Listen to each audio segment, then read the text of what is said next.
It's another fantastic Wednesday night. Here we are. Here we are. Yeah. So I want to thank everybody for stopping by. That has become your Wednesday night tech talk go-to, where we talk about real tech.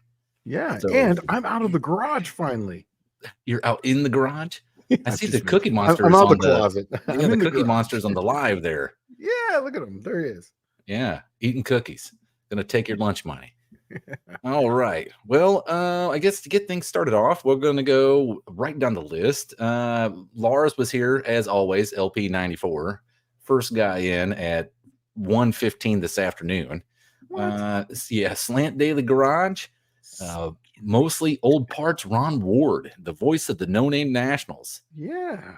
Mr. John Wilburn, Blue Grit Garage, Mama M3. Clayton's Toolbox, Mohawk 62, Fab Race Mod Repeat. Hello from Total Obscurity Motorsports Stables. Wow. Yeah, it's a mouthful right there, huh? Buick Smith, Danny Boyd, Miss Catchy. Let's see, Levi's Backyard Performance just made it in the door. Mohawk 62, Danny Boyd, Michael Schmidt, and RC Industries is in the house. Is RC Industries a new one? That seems like a new one. No, nah, they've been around since the beginning of time for No Name Nationals. Oh, so, I'm talking about in this chat. I don't think I've ever seen that. Maybe. I don't know if they were here quite often, but they are part of our community. Good. And awesome. He's been, nice he makes the No Name Nationals beer that you probably may have had at the No Name Nationals. So honestly, I've only been at one No Name Nationals where I was actually had a few cocktails. The other two, none. Well, the second one remains to be seen because it's the third one coming up. Yeah. Right? Well, so, but, all right. John Wilburn's just a reminder for everyone. If you didn't feel the crunch, 28 days, 3 hours, and 57 minutes. It's under the 30 mark. Yeah, exactly. So if you got projects, you better be wrapping them up or testing and tuning them. But we already have our first tech talk question of the evening coming from Mr. Ron Ward himself. Sure. Tech question number 1. If a drive shaft is built and it is in phase and true, does it really need to be balanced? Yes. You know, my drive shaft guy will disagree with you on this. Oh, that's fine, because you're going to have critical speeds in, and especially if you're getting up close to, like, say, half critical speed, you're going to have vibration. You're going to have vibration. So they can disagree all they want, but it will math out. It's definitely going to need it.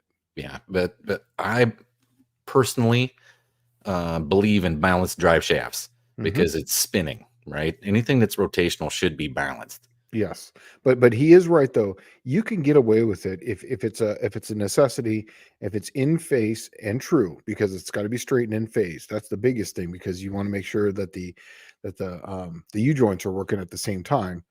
But I'm always about balance. On my green car, the reason why I get them to drive at 70 and 80 miles an hour is because I do balance the drive shafts. Otherwise, you get that like 1960s kind of, you know what I mean? Yeah, the vibration in the back seat. Yeah, exactly. You can see not the good one, right? So yeah, exactly.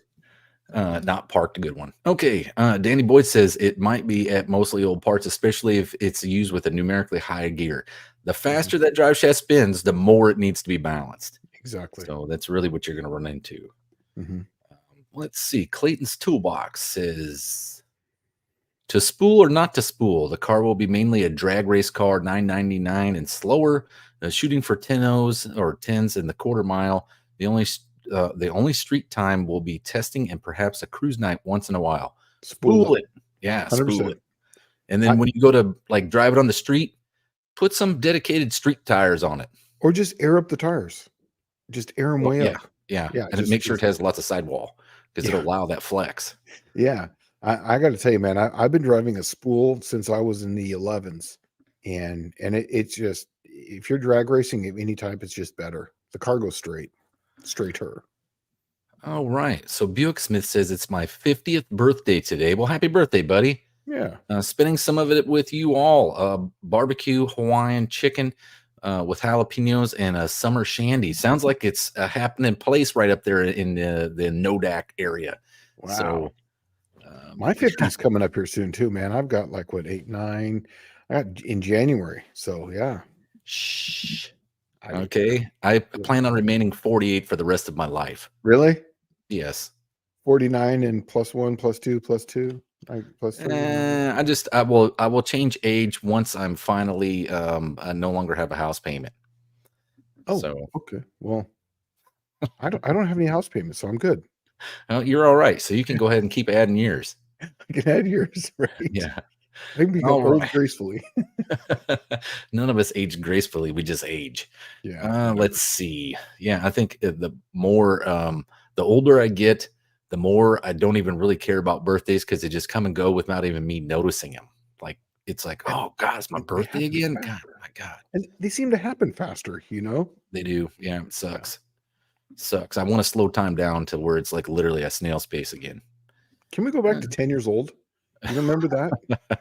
10 years old would be fun. I can Yes. make all the young mistakes again. Right? All over again and just pretend like, oh, you know what? I'm just young. I'm just learning. Yeah. That'd Well, be cool. Dylan Levi says he's still 16 at heart. Well, that's all right, Yeah. dude. We already know that you're like 18 or something. You'll be You okay. can vote now. You can't buy beer, Oh, and but you can speaking of that, speaking of Dylan Levi, I know that you're trying to shoot for under sixes with that Laguna S3. Let me tell you, the old T-Bird made some progress. I got her fired up now with the EFI modified. Don't And tell them. Don't tell them what we did. What I talked I'm them into not, doing. but I'm ready to. I think I'm going to make this interesting because you know what? Let's face it. Tall Ken, he's not going to make it, and you calling out Tall Ken every week on this thing is not going to happen. So here's this. I'll propose to you a best of 3, heads up, right? First to the finish line. We'll even do it on a sportsman tree if you want. Wow. And there you go. That way I can't murder you on the tree. You have an opportunity to get a really good light, and we'll run them heads up best of 3. You know what? I don't even see him responding. Normally he's quick. So Yeah, he Levi, might you're be. getting called out right now live. You're on here. You have to respond. 2 out of 3 Yeah. heads up. And you Maybe I should call be the calling tree. out like somebody older, but I'm gonna have to show you what non-Chinese parts does. So yeah. Let's see. And some good old ingenuity, right? Yeah, thinking outside the box. Mm-hmm. John Wilburn says, I'm good with having 20 years of experience at being 27. Perfect. That's how we all should feel, Yep. right? And so John always has the right perspective on everything. And Yep. he's like one of the dudes I call about everything. So Buick Smith says, last year I felt like I was 94. This year I can act like I'm 5, right? Yeah, Perfect. man. And you know what? If you show up at the No Name Nationals, I'll get you a birthday drink. So make sure you come down from Nodak and bring some of those weird beers from Nodak. We'll put some of them away. Okay. He hasn't responded. I I was know. expecting a He may response not be quickly. listening. I just think that we would be a good match race, Dylan. I really do. Best of 3. So, I can't really tighten the screws to you because my car has the screws tightened already. But you can always tweak that boost and see if you can cave my doors in. So Danny Boyd says, I'm as far from 100 as I am from 16. Holy shnikes. Wow. So, Oh, here we go. Here we go. He wow, responded. all right. So here's the reply. I'm down. I'm glad you said that, sir. I'm absolutely down. I knew Ken would chicken out, but 2 out of 3 is good. I'll put the 200 I was going to give Ken and put that in the ring. Oh, so we want to ante up $200. Well, Do it. Sure. Let's do it, dude. So there it is. We've already got our first $400 race. So I'll be riding around on my beach cruiser collecting more money for the money race. Yeah. Heads up, best of 3, my friend. Yeah. The best thing that you probably entered into tonight because it'll be the most exciting thing you did at No Name Nationals, guaranteed, hands down. Right. Absolutely. Yeah. So win, lose, or draw. Let's see. Oh man, so I'm down for that. John Wilburn says, "Good thing that Luna is wide. Otherwise, a Cleveland head port might suck it in the whole at 8,000 RPM. I don't think I'm gonna turn it up that high." Oh man. All right. So, and Dylan saying, yeah, third party money carriers is a must. So that's good. So now we got a legit best of 3 match race lined up. I think you got one lined up with the Cookie Monster, don't you? What's that? Shane? Don't you have a best of 3 match race lined up with Just Mopar Joe or something? Just Mopar Joe. Yes. In fact, we've been texting back and forth. We're trying to get him online and running good because I know this pig is running good. So I want to make sure that it's a fair and good, honest race. So yeah, we have it set up and we're getting him going. So yeah. So we'll probably be doing that right between. So we'll do them in between each other. How about that? Sure. Mhm. I think it's time though. Like literally, I believe that's probably the best time to do that since 28-10-5 is on Saturday. It's probably best to do it on just if we could squeeze them in for runs like when they do the in between the brackets on Friday. Mhm. So it's probably best to do that. I don't know. I'm not sure. Okay. But we'll We'll see. see. I don't know how many runs the old T-Bird's got in it before it gives up the ghost in high gear, and we'll find out. Yeah. Okay. Mostly old parts. Ron Ward says, tech question number 2: at what angle bend does 1.5-inch diameter and well, that's 1/8 inch thick wall DOM mild steel tubing thin out too much to be used legally in a roll bar? Oh, that's a good question, Ron. I have 90 in mine and it's good. Um, I try not to go past 90 degrees. In fact, there actually, what? I'm glad you asked this question because I remember the first time I bent it, it didn't come out, so we had to do a first kick right by the door, hinge, to do a 15 degree, and then we did the rest of it up at top, the 75 degree up top. So I'm going to say I think it's 90 degrees because I was having problems getting it to flatten out there. Not really the kink because mine was pulling it. It was a pull bend. But it's on the far radius side Yes, is exactly. where it gets So thin. And yeah, so I but want to usually see. if it's doing a pull bend, like a mandrel style bend, it's less. But if you're just doing like a two bender, like Yeah, you're your doing a kink bench, bend. Yeah. yeah. See, we had a kink bender and it didn't come out. So on a kink bender, I think it was 90 degrees is about as far as you're going to get. I'm to me, I don't know how far you can go with that. I know that pretty much in all race car chassis, you don't like to see a 90-degree bend. No. Um, because when you do a 90, it doesn't really hold any weight, doesn't Mm-mm. share any weight. Even the crossbar is welded in on the cage, and you have 2 separate bends generally before you get to the top bend of the hoop. Yeah. So um, I would Even my say it's Halo, I would say I'm it's probably like 60 degrees well, I is like the we did most. we did 15 and 75 to get the 90.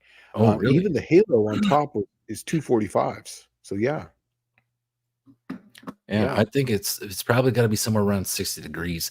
It might yeah, be like 75 or so, but it does start to get thin because you're stretching the outside tube, yeah, and so or the outside radius of the tube. yeah.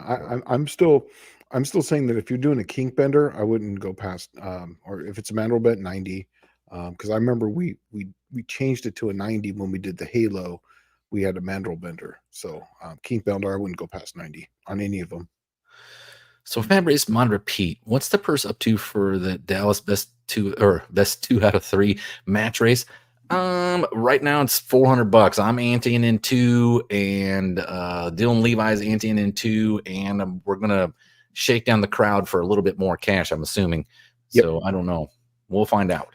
Well, we're going to do the same thing we did. So that way we'll have a pot for me and Joe. We'll have a pot for Dallas and Levi, and then the winner of those, we might see if there might be another race between those two winners. We'll see. Oh well, yeah. I think the only reason I picked Dylan Levi is because we run relatively the same time, so it should be a close race no matter what. And Gotcha. if he's down like 570, 580, somewhere around there, it's probably going to be pretty close. Yeah. So let's see. Dylan Levi says I got a call out from Joe too. I sent him a pic of my parachute, and he said, "Ready, jump, sir." Those who get it, I guess. So I don't know what that means, but I guess if you're going to mile an hour like that, I guess I should be looking in my rearview mirror for you to chase me down, because I'm going to leave you sitting there for seriously. But that's where those turbo cars come on, is the top end. So you better keep your eyes peeled.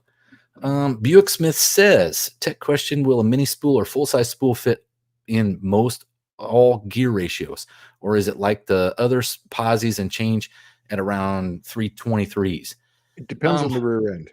It does. If it's a rear loader, generally all the rear loaders, when you put a spool in them, they're going to have a spool for specific gears. And the reason for that is that gear gets, your pinion gets smaller and smaller the lower you go numerically, or that numerically higher that you go, right?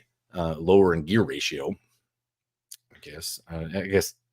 Okay, I'm trying to not make this confusing. Numerically higher, the pinion gets smaller and smaller and smaller, right? So to do that, to take up that difference, they have to make the gear thicker and thicker and thicker. And the GMs, especially 10 bolt, 12 bolt, and the Ford 8.8 is the same way, because it's just a copy of the 12 bolt. All they do is they move that ring assembly where the ring attaches inward, instead of making the gear thicker and thicker and thicker. Right. So that's why they are the way they are. Now, a mini spool, you could leave your existing carrier in there, and then you put a mini spool in, it just essentially locks the two axles together. Right. But a mini spool is not something you want to use on a high horsepower car. No. Mini spool, drive it on the street, because I broke my very first one on it. And they're not happy with turning corners at all, because there's not enough surface area holding that thing. Right. I've seen them where they shear the splined axle ends off when it binds, because if you think about it, when you turn, one of the tires is turning faster than the other, always, guaranteed. It has to. Right. When you lock them together like that, they do not like to turn at all. And the tires, what will happen is one of them will shimmy and give, and usually the outside tire is the one that's running the fastest. So the mini spool ends up taking up that slack and usually breaks and tears the teeth out of them, or it breaks the axle ends off.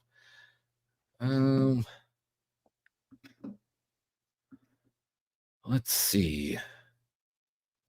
Well, Fab Race Mod repeats saying, typically if you use a 134 thousandths wall tube and don't go past 90 degrees, it will be fine. That's what I figured. Yeah, 90 degrees, exactly. And then Danny Boyd says you can still do a 90, but with a longer sweep. Exactly. Yeah. That's what we did. Is we just started kinking it slowly. Let's see. Okay. Dylan Levi said, if you use a proper bender, a tube should never kink. It shouldn't kink. But what we're getting at is, when you bend it, the outside radius thins out. Right. And that's how you essentially stretch the outside and press, squeeze the inside. And what happens is that outside diameter, or the outside radius, ends up getting thinner and thinner and thinner until it no longer passes tech, or they kink. Yeah. So, let's see. Okay, so Barkley Schmidt's in here. He says, "What's up, fellas? Driving home from slaving." I guess he's been working to the grind here. So, how many subs does he need? I don't know where he's at right now. I'm sure we'll find out. Let's see. Dylan Levi says he likes his bills large. All right. Well, you just remember, your junk needs to get down the track first. How about that? Right now, your chances with best 2 out of 3, you'd be on the trailer after the first one. That's a burnout. I'm talking shit this time, because I don't think you've ever really has he made a real pass? He made one last year, and then as soon as he did that, the rod started rattling.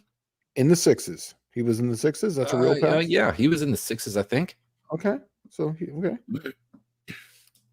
And then Fab Race Mod Repeat says, don't forget the $100 speed Oasis threw in.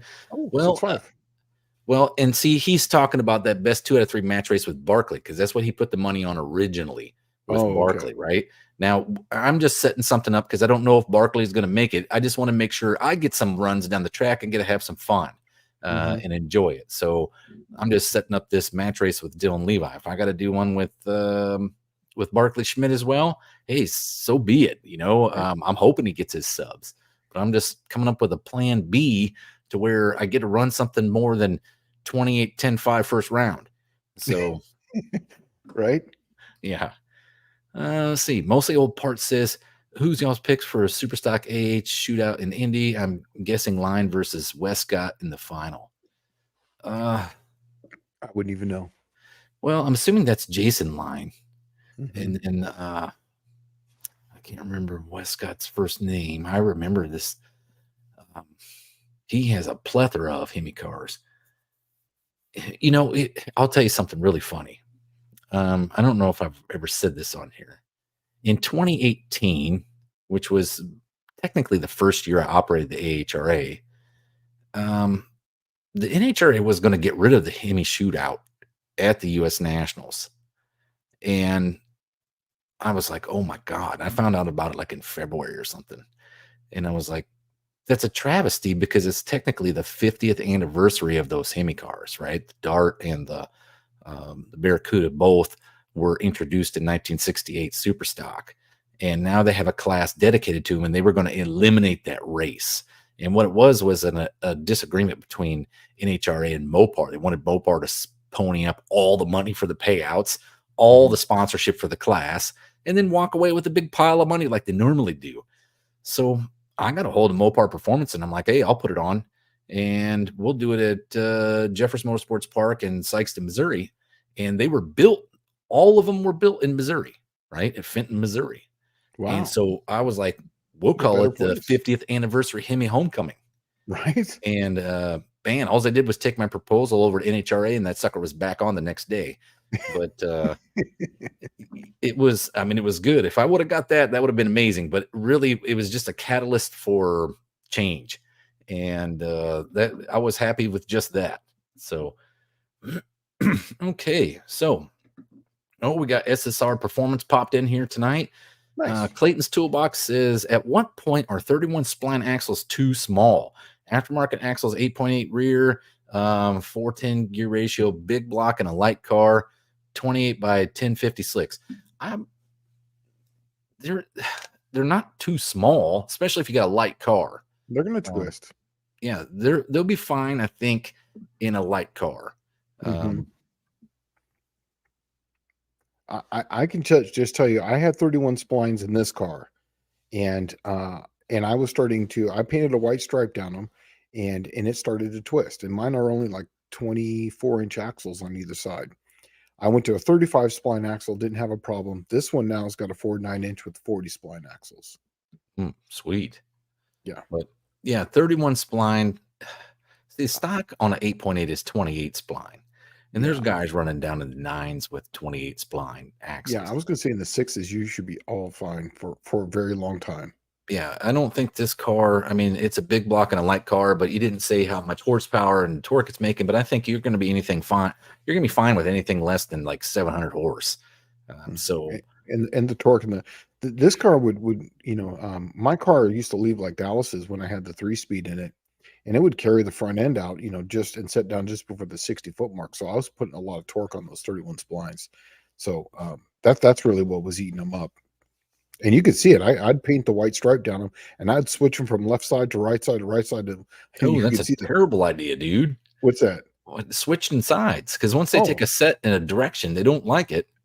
Oh, dude, I didn't know what side these things were on, and so to begin with, but I did switch them. And a couple times, and they didn't break, but they would twist back, and they were straight. And I went to a 35 spline, and I never had a problem with it after that.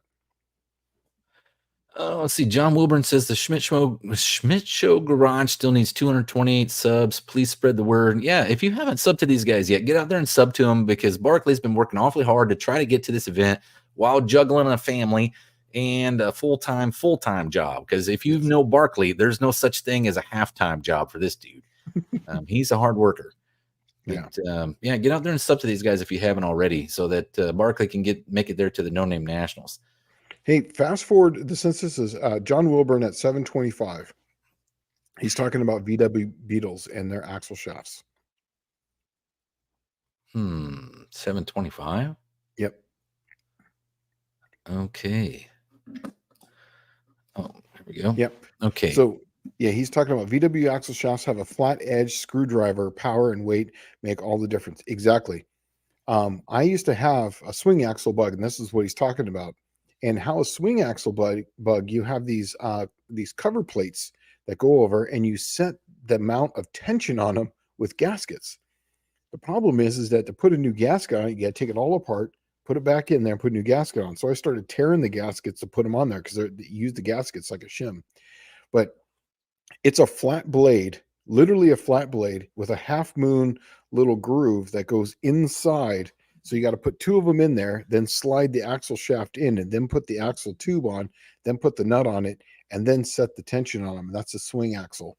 And he's actually all right. I used to use the sway away axles back then, and they were the only ones that wouldn't break under a a full turbo launch with a 26-inch slicks. So yeah, those makes a big difference. Yeah, I remember that, John. I do remember that. All right. Well, I'm trying to go back and see what we got here. So I don't see any questions. Tall Garage says installing our Cope Racing Transmission 64 RE trans tonight, boys, but I'll listen along. So, nice. Yeah. Let's see. Barclay's encouraging whomever, or it was Buick Smith asking about the mini spool. Just weld them gears up. Just Lincoln Locker that sucker. And I think he's probably being facetious about that. So don't go out there and Lincoln Locker it. Yeah, don't. You get so much slag in there, it's hard to get it all out. All right. Miss Catchy says Valley Pan gasket for an AMC. Can it be used on an LA? Can't find any for a 318. I don't know that. I don't know that either. And I don't think the AMC shares, I don't think it's that close to a Mopar where you could actually share the gasket. I really don't believe so. No, there's really nothing much about an AMC that can be shared. Distributors in the front at an angle. I mean, everything's really weird about them. Let's see. All right. Dylan Levi says, yes, low sixes have 4,004 pounds and made over 100 passes on stock bottom end, but I digress. Well, it just 101 passes wasn't good for it. Right? So that last pass, right? Yeah. That's honestly, I've never seen him make a real pass. Maybe I just missed it. I don't know. I've never. Well, the first year we went there, I want to say it scattered the transmission. It had like either a 4L60E in it or a turbo 350. I can't remember. And then he was, I'm going turbo 400. That's the best thing you can do, dude. Yeah, go turbo 400. So I like to glide. If it's an 8th mile, I'm going glide. Are you? Man, I've been debating on what to do next. If I got to step up, because this C4 is just like, it's literally on the ragged edge. Like it can't hang in there much longer. And then, I've been thinking about just tickle it a little bit with some NOS and see what happens. But I know that C4, I would go out there with like a freaking mop bucket and a dustpan and clean that sucker up off the starting line. So it's so small that I was able to push the engine back even farther. It's lighter than it's about the same weight as a 904. It's a little more efficient than a 904. A 904 is very efficient. But the gearing, that 1.8 gear, if you're running a lot of power, it makes a big difference. And with as light as your car is, it's able to only pick up. You're on a 60 foot is going to be different. I promise you that.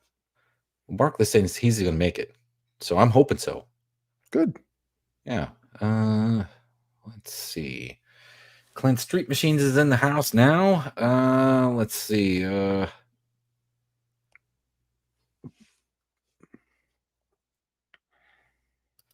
Ron Ward says he had a 66 Beetle that ran 840s in the 8th mile. Gotta love swing axles.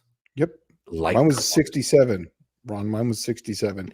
And I used to run right around that 8 flat mark with a 165 tire in the super stock class.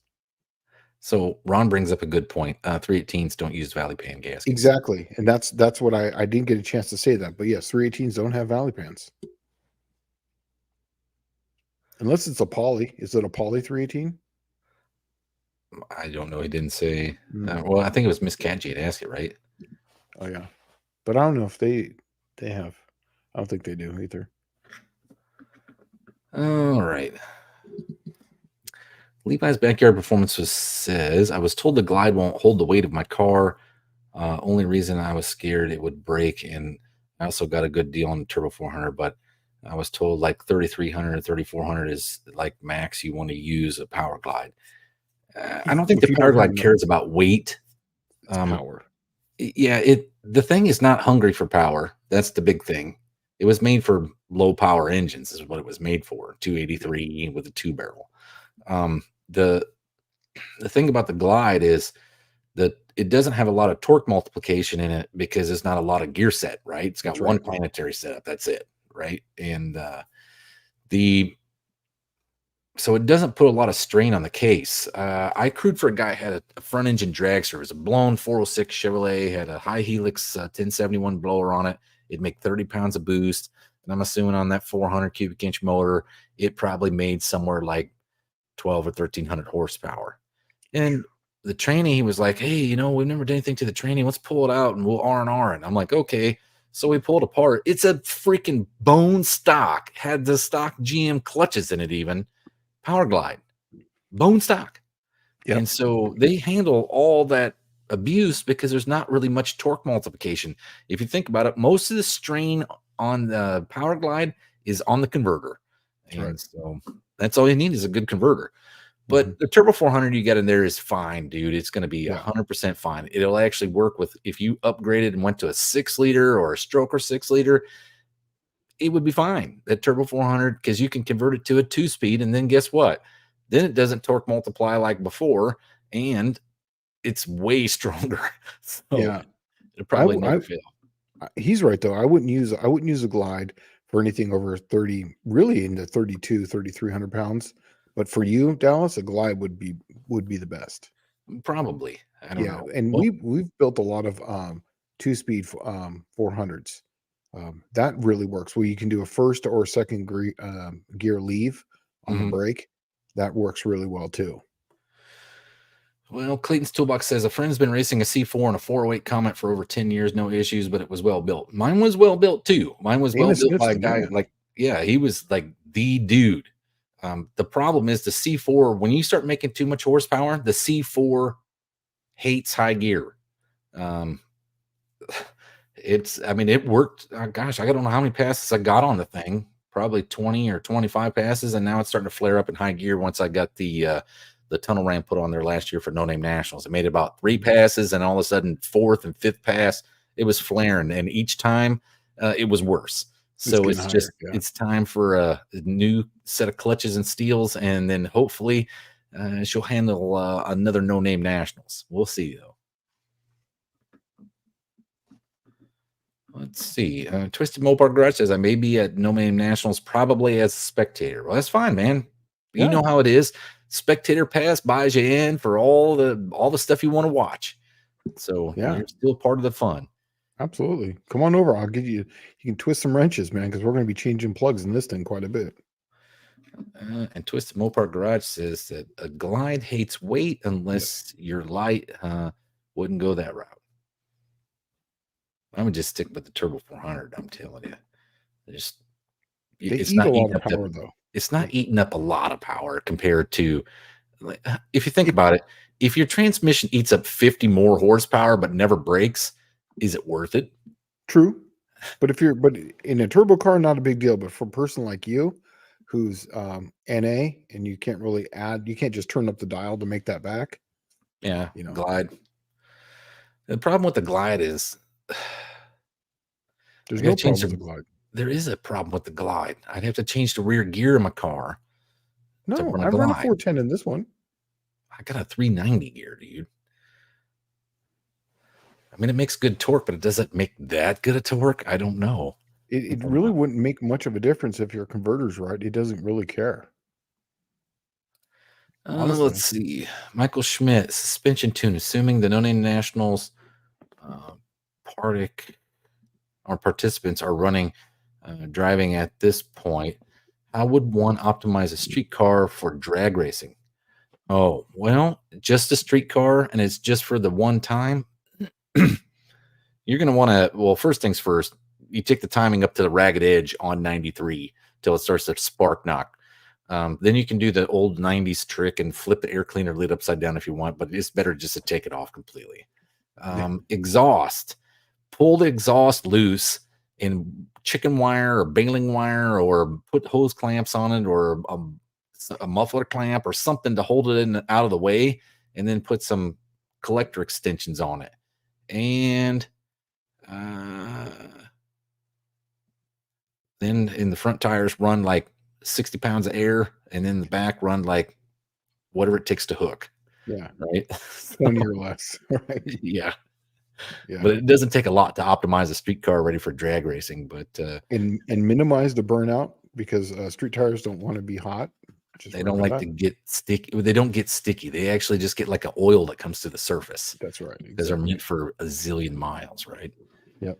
Let's see. Mopar, or mostly old parts. Ron Ward says, I'm still trying to figure out how an A-body GM weighs over 4,000 pounds. For all the chopping you've done. Serious question. Have you been using calibrated scales? You know what? I don't think that thing does weigh that kind of number. I don't. I'll bring my scales. We'll scale it. How about that? Well, I was going to say I have to bring my scales for the monkey bike class anyway. So bring it on over. We'll scale it up. I bet you're going to be surprised, because I bet you she's around 3,600 pounds, if not about 3,400 pounds. Let's see here.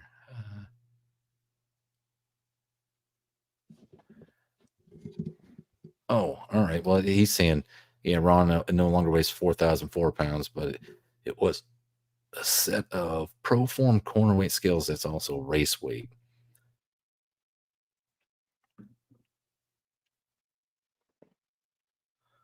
I got some of those Proform scales. They actually work really good. I'm sure they do.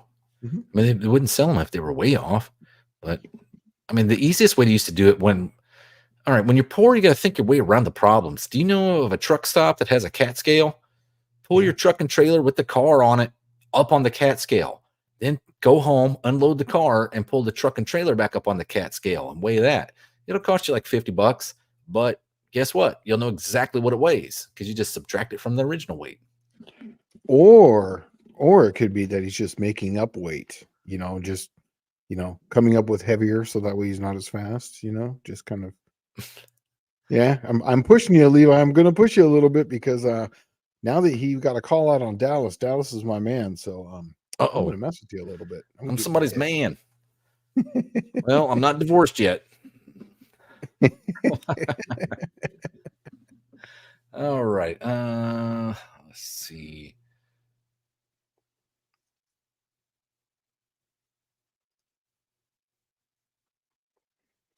Oh, I was watching Ron Ward saying, if your transmission eats up 50 more horsepower, but it lasts, is it worth it? This is the best reason for a C6 in the T-Bird. Man, I don't know about that. I don't even know. Is a C4 and a C6 converter interchangeable? I don't know that, but I don't think it is because everything else is different. Well, Turbo 350 and Turbo 400 are interchangeable, so I was just kind of wondering. I figured I'd throw that out there, but I don't know if the C6 will even handle the kind of meat I'm throwing at it. Well, John Wilburn's got something here. He says a close ratio 904 would be even better. You got 3 speeds. And it eats up just a couple more horsepower than a Glide. But is that 904 stronger than the C4? Light years. Oh, really? Yeah. Dude, there's a 904, man. You could. That's what I was running in this car before. I never had a problem with it for 7 years. I didn't have any issues with it. So Buick Smith saying in the 1980s, I ran a 300, a Super Turbine 300 switch pitch with a trans cooler, a 455 and a 245 gear, and a 25-inch tall tire and a 4,200-pound Skylark for over 9 years. It never failed. That's the lack of complexity and torque multiplication that Super Turbine 300 is giving you. So I got 3 of them. I might just cut the bell housing off of one of those and bolt a JW Ultra bell on it and have myself a 2-speed switch pitch. But Shane and I were actually talking about that the other day. I don't know if the converter will hold up. Yeah, I really don't. Think so. Because the vanes move, that might be the issue. Well, that and the input shaft is gun drilled for oil. Clayton's Toolbox is asking a question down here. 738. 738. Okay, that's the one I was just getting ready to click on. Yep. Okay. Is it possible to put a turbo 400 behind a 5.7 or a 6.4 Hemi with an adapter? Yes. 100% yes. And I don't think you even have to use an adapter. There is Just cut the bell housing off. right. Just There's cut a the lot bell of housing. companies that make a bell housing that it virtually bolts on the turbo 400 pump, and then you bolt it to whatever transmission you want.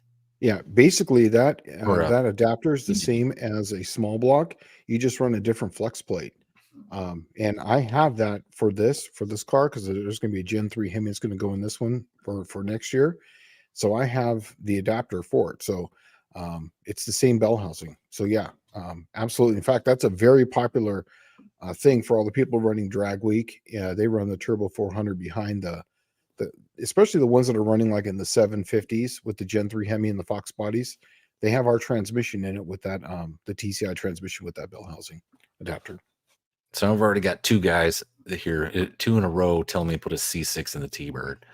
So maybe that's the way to go. I don't know. I can just tell you, Turbo 400 would be half the cost, and it would. And I got switch pitch stuff for it. I could make a switch pitch Turbo 400. I just don't know if it'll hold up. Look at this. You know, if the engine is brand specific, I'm all about the engine, right? But when it comes to transmissions, the GMs, there's so much factory backing on them. It's just hard, except for the 904. If I was going to run any other transmission, it would be either 400 or Glide or 904, and that's pretty much it. Or in the automatic realm, or you know, well, who one of our knows? 4-speeds. Maybe my lotto ticket will cash in, and I'll just put a G-Force 5-speed in it and be done with it. Absolutely, that would be so much fun. Yeah. All right.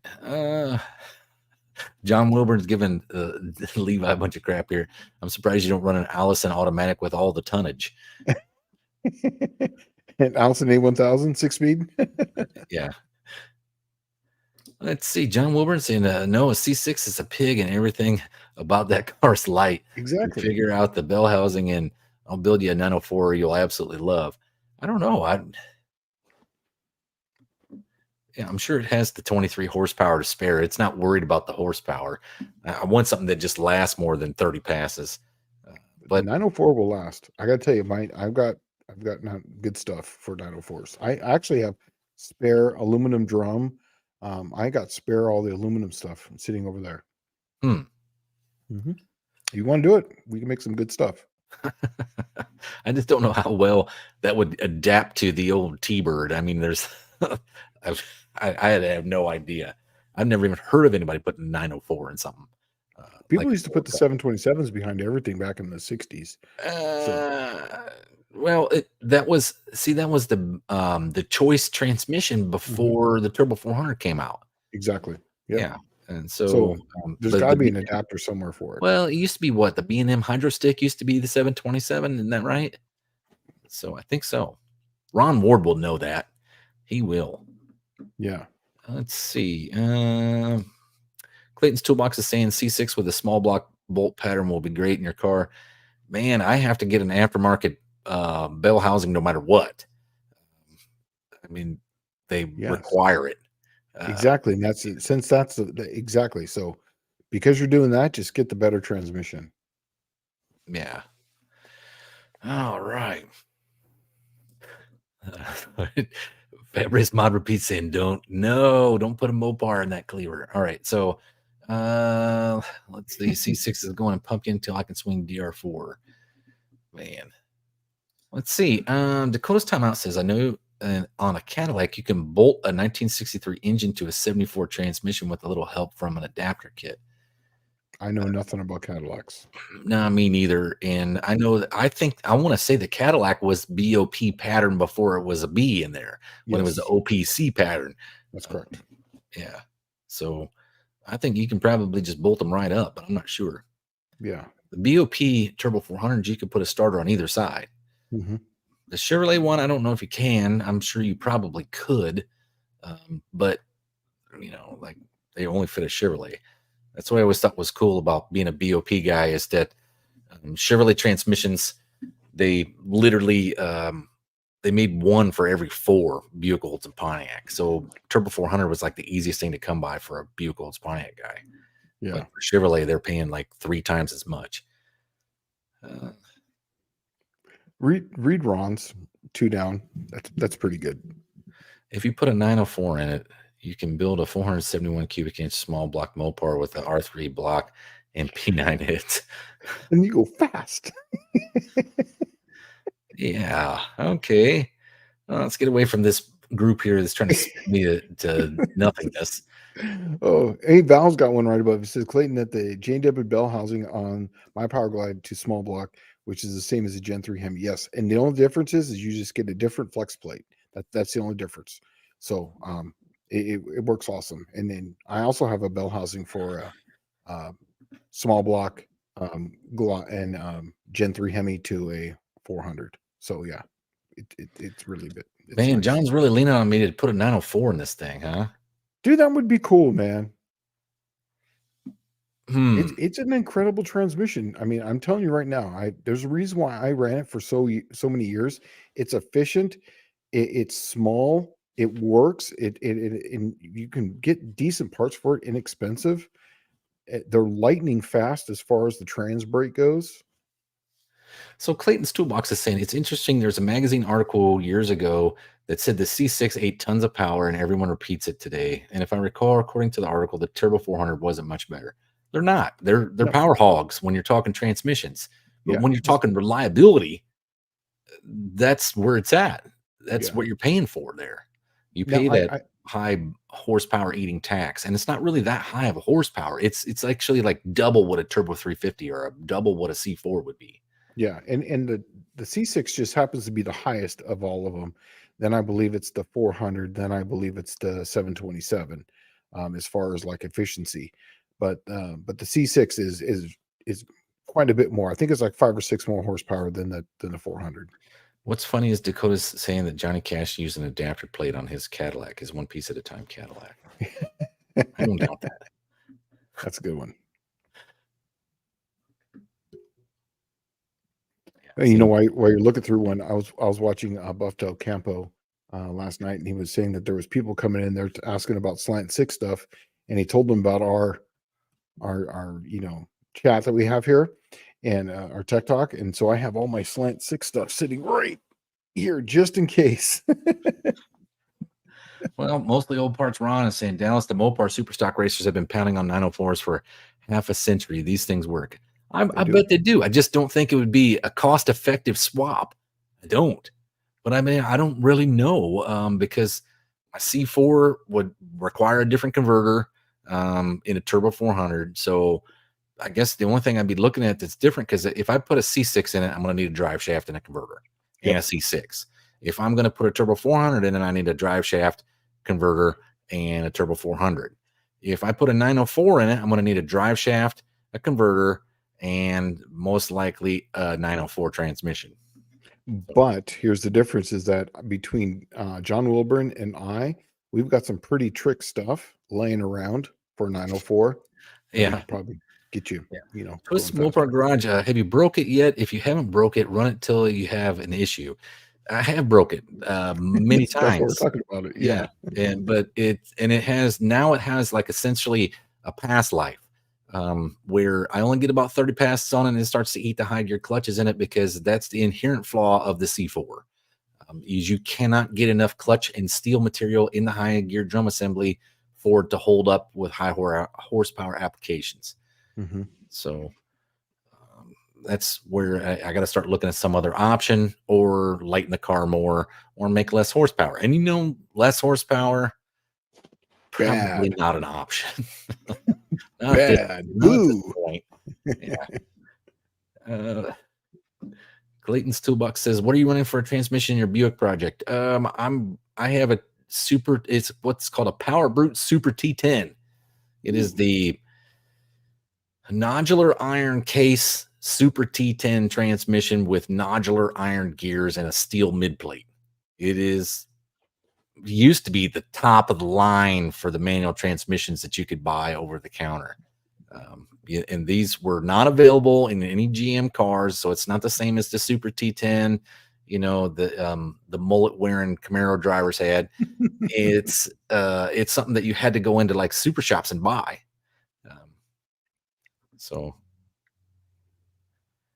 Val 360 Jimmy's asks, is the C10 the same as a C4 trans?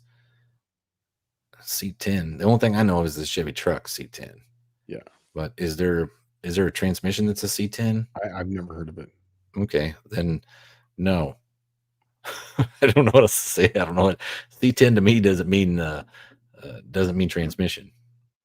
Let's see. Fab Respond Repeat cost effective and trans swap is kind of an oxymoron. Some of us have some trick C6 stuff laying around. I have Turbo 400s stacked like cordwood in my garage. Yeah. So, I mean, that was why I was looking at Turbo 400s. They don't really need a lot. You take it to somebody, you spend like $800 and you got the most healthiest Turbo 400 on the planet. Yeah.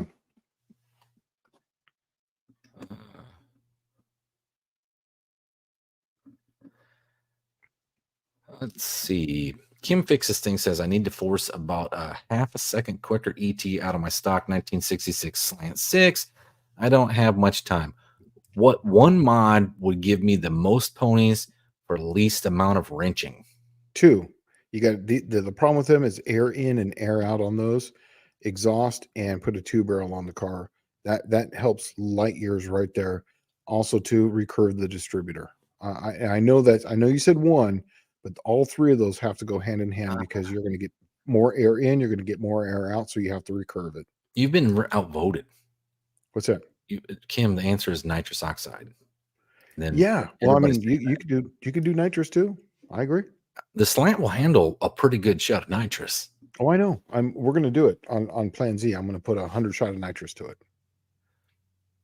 On stock, rods. I don't care. I'm just going to let that. I'm going to stock bolts, stock pistons, cast pistons.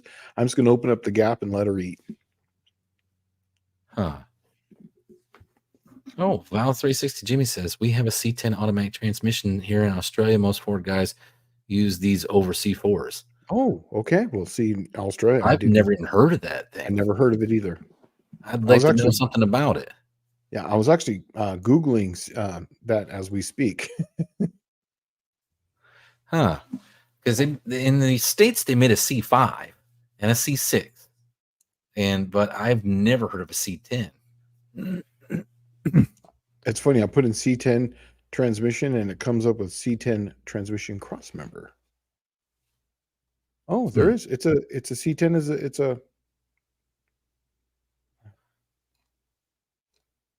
saying it's 6. It's what's that? Is it an AOD?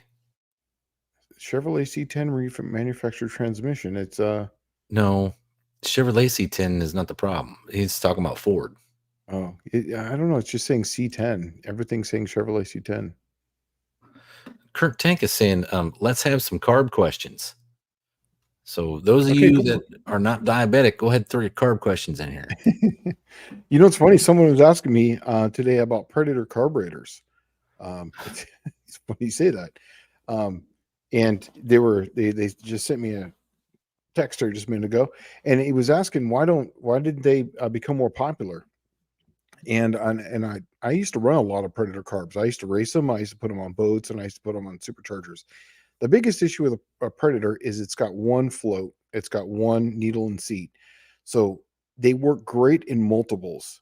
So if you're running a single one on a big cubic inch engine, and when I say big, I'm like anything over, like, say, in racing application with high RPM, I would say anything over like 400 cubic inches. You're going to have that needle and seat's going to be basically down, and it's just going to be flowing fuel in, and it has just one float, one bowl, one fuel bowl, and it's rather small. I've tried to put bigger needle and seats in it, and I've tried to do all that. The only way to make them work is you have to go to multiple carbs. That's why you would see like Bigfoot with 3 of them on there, or jet boats with 2, because they work great in that application.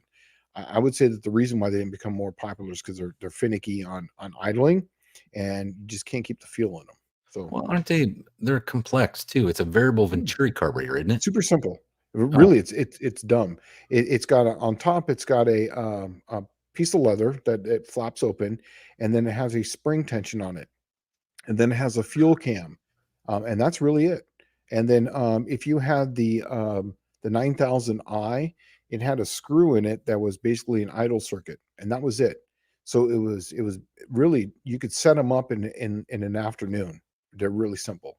Hmm. People just don't understand them, but it's a spring that goes to the plate. The plate would open, it would go to a fuel plate, and then the fuel plates went like A, B, C, D, and then you would have a blank, so that way you could file on it to see how you wanted the fuel to advance.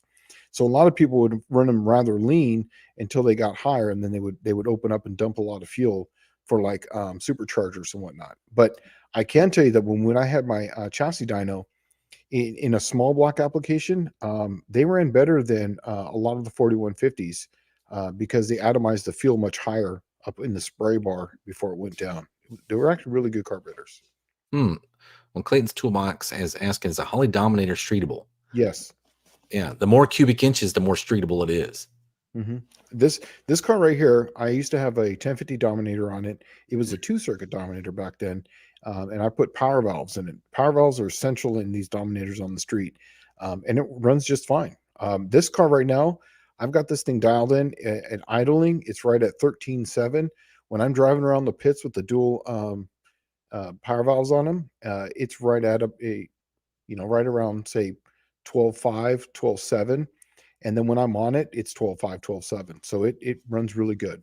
So it doesn't load up the plugs. Huh. Just don't run a 3-circuit on the street. You'll have problems. So Ron Ward's saying that the C10 Ford has the filler tube goes in on a C10 goes into the pan rather than the case. Interesting. Now I have my C4 is a pan fill. Yeah, I was gonna say I didn't know that was the difference. I thought they were both C4s because at TCI we call them both C4s. We just have them pan fill, case fill. Yeah, mine is a pan fill. Mine is a pan fill C4.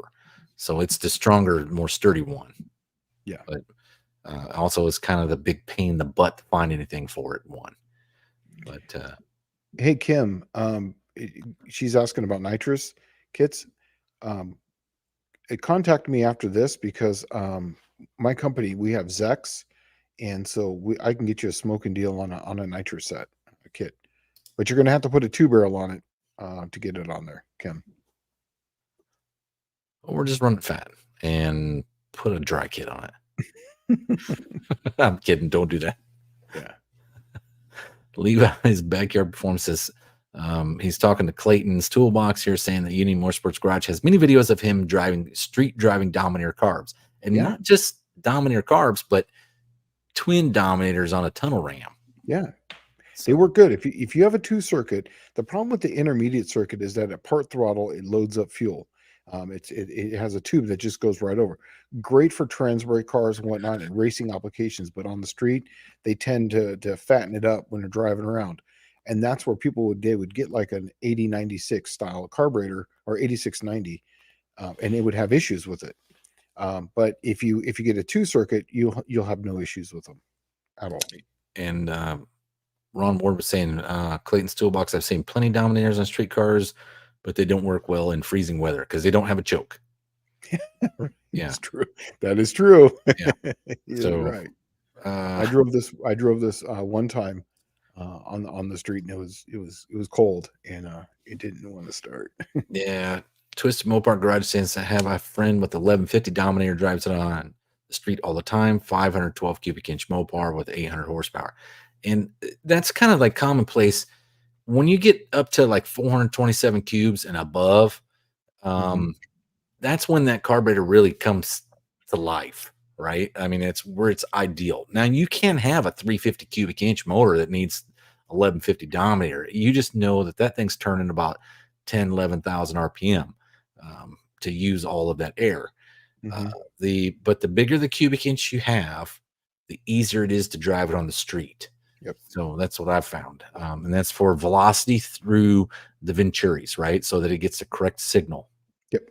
On this one here, I just delay the secondaries on this one. So when I do my burnout, I'm only on the primaries. So this is about half throttle on my 1050 on this, but I turn this thing some RPM. So therefore, 422 cube, a 1050 works fine because I'm twisting this thing. I'm leaving the line at $5,000 on this thing, and it never sees below 67 or 7 the whole time. So Tony's Hot Rod Garage said he just ordered his 850 VRS today. That's a nice carburetor from what I hear. Dude, that thing is, you're going to be smoking happy with that sucker, man. That thing's awesome. Those have the annular boosters on them. You're going to really be awesome with those.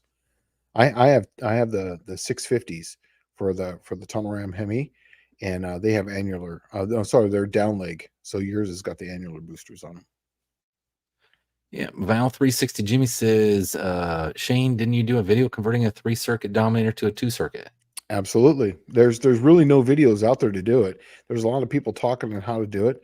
I showed you how to do it using the Dominator 3-circuit metering block, or if you want to get a billet metering block aftermarket, or if you want to run a 950 metering block, what you got to do. So whatever metering block you have, you can convert it. And this one right here has got my Quick Fuel 950 metering blocks on it that I drilled out to 160 thousandths for the fuel well. And it works phenomenally well. It's an amazing carburetor. And I also put the VRS floats on it too. And I did a bunch of other tricks to it. Dakota's Timeout says my daily driver has a 1050 Dominator and a 3/4 race cam. And I'm assuming it can hop a Coke can in second gear. This car has a 3/4 race cam in it and a 1050 Dominator on it as well. But, I feel bad because I forgot to send Dakota his push rods. He had called, he had messaged me and wanted to get some push rods. So I forgot to send them suckers out. Oh, so I will send those suckers out tomorrow. I'm sorry, dude. I forgot to send them out. Let's see. Buick Smith says he's out. Have a great weekend and happy birthday, buddy. So have a few cold ones. All right. I'm going to post up here. People always ask me my cam, and it literally says right here, I'm going to save this, copy, control copy, and I'm going to put this in the chat and pull you up here because mine literally says 3/4 race cam right on it. I just forgot to send them out. So yes, I forgot to send them out.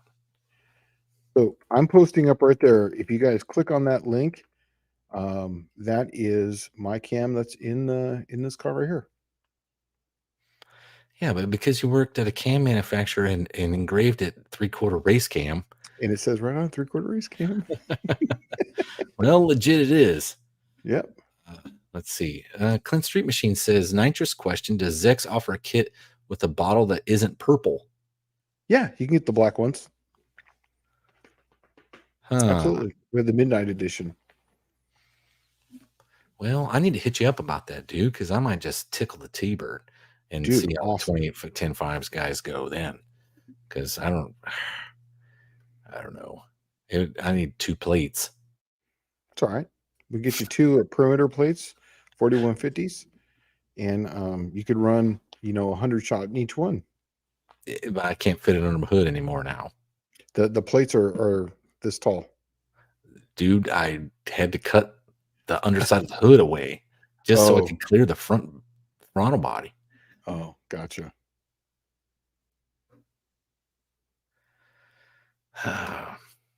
And when I bought that intake, I don't know if I ever showed you the picture of it. It had a fogger system on it when I bought that intake.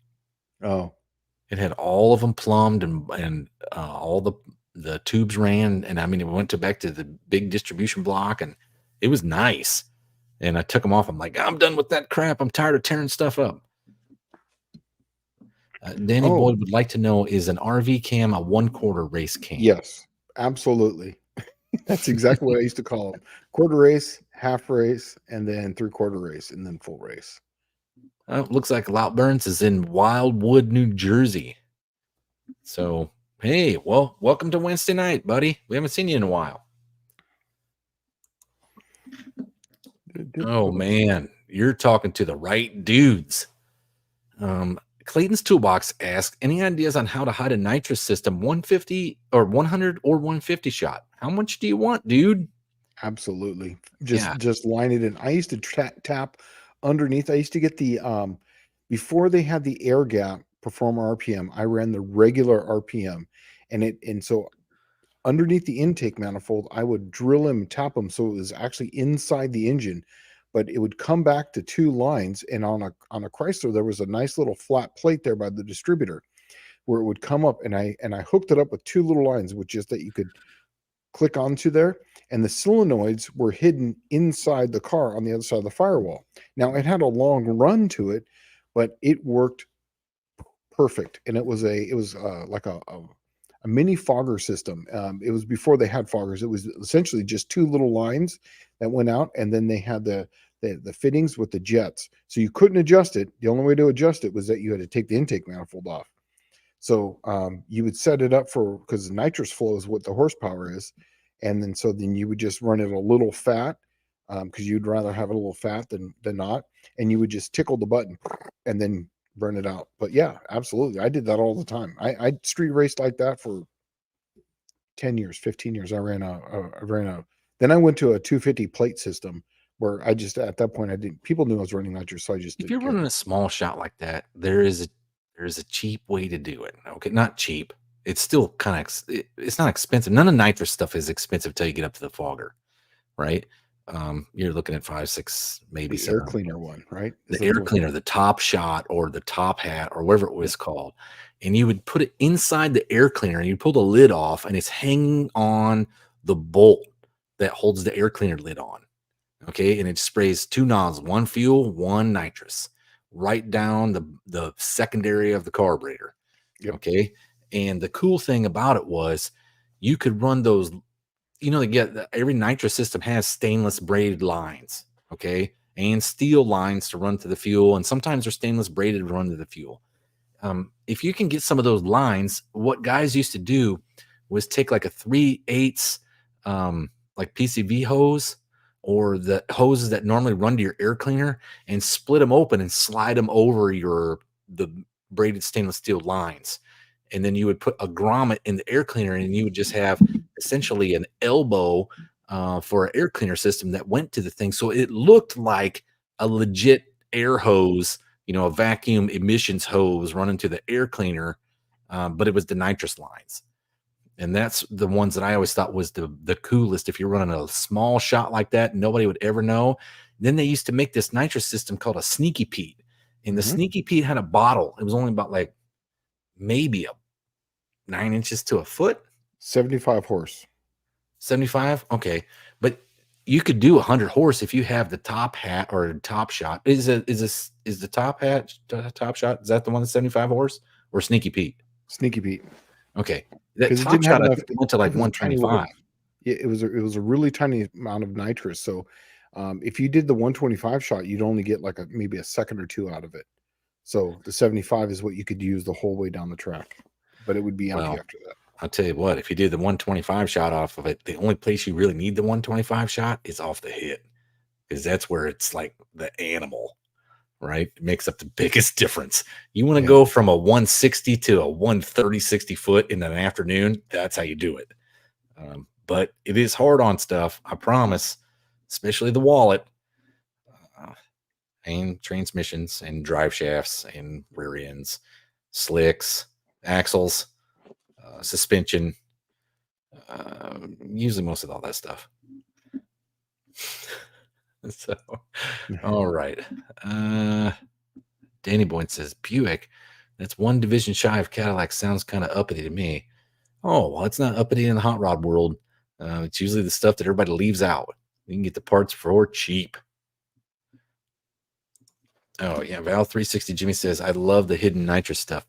The coolest article I ever read about street racing and hidden nitrous systems came out probably 1992 in Hot Rod magazine or Carcraft magazine. I can't remember, but it was a black and white article, and the guy had like a 64 or 65 Buick Skylark and was running a big block Buick with a bunch of nitrous on it.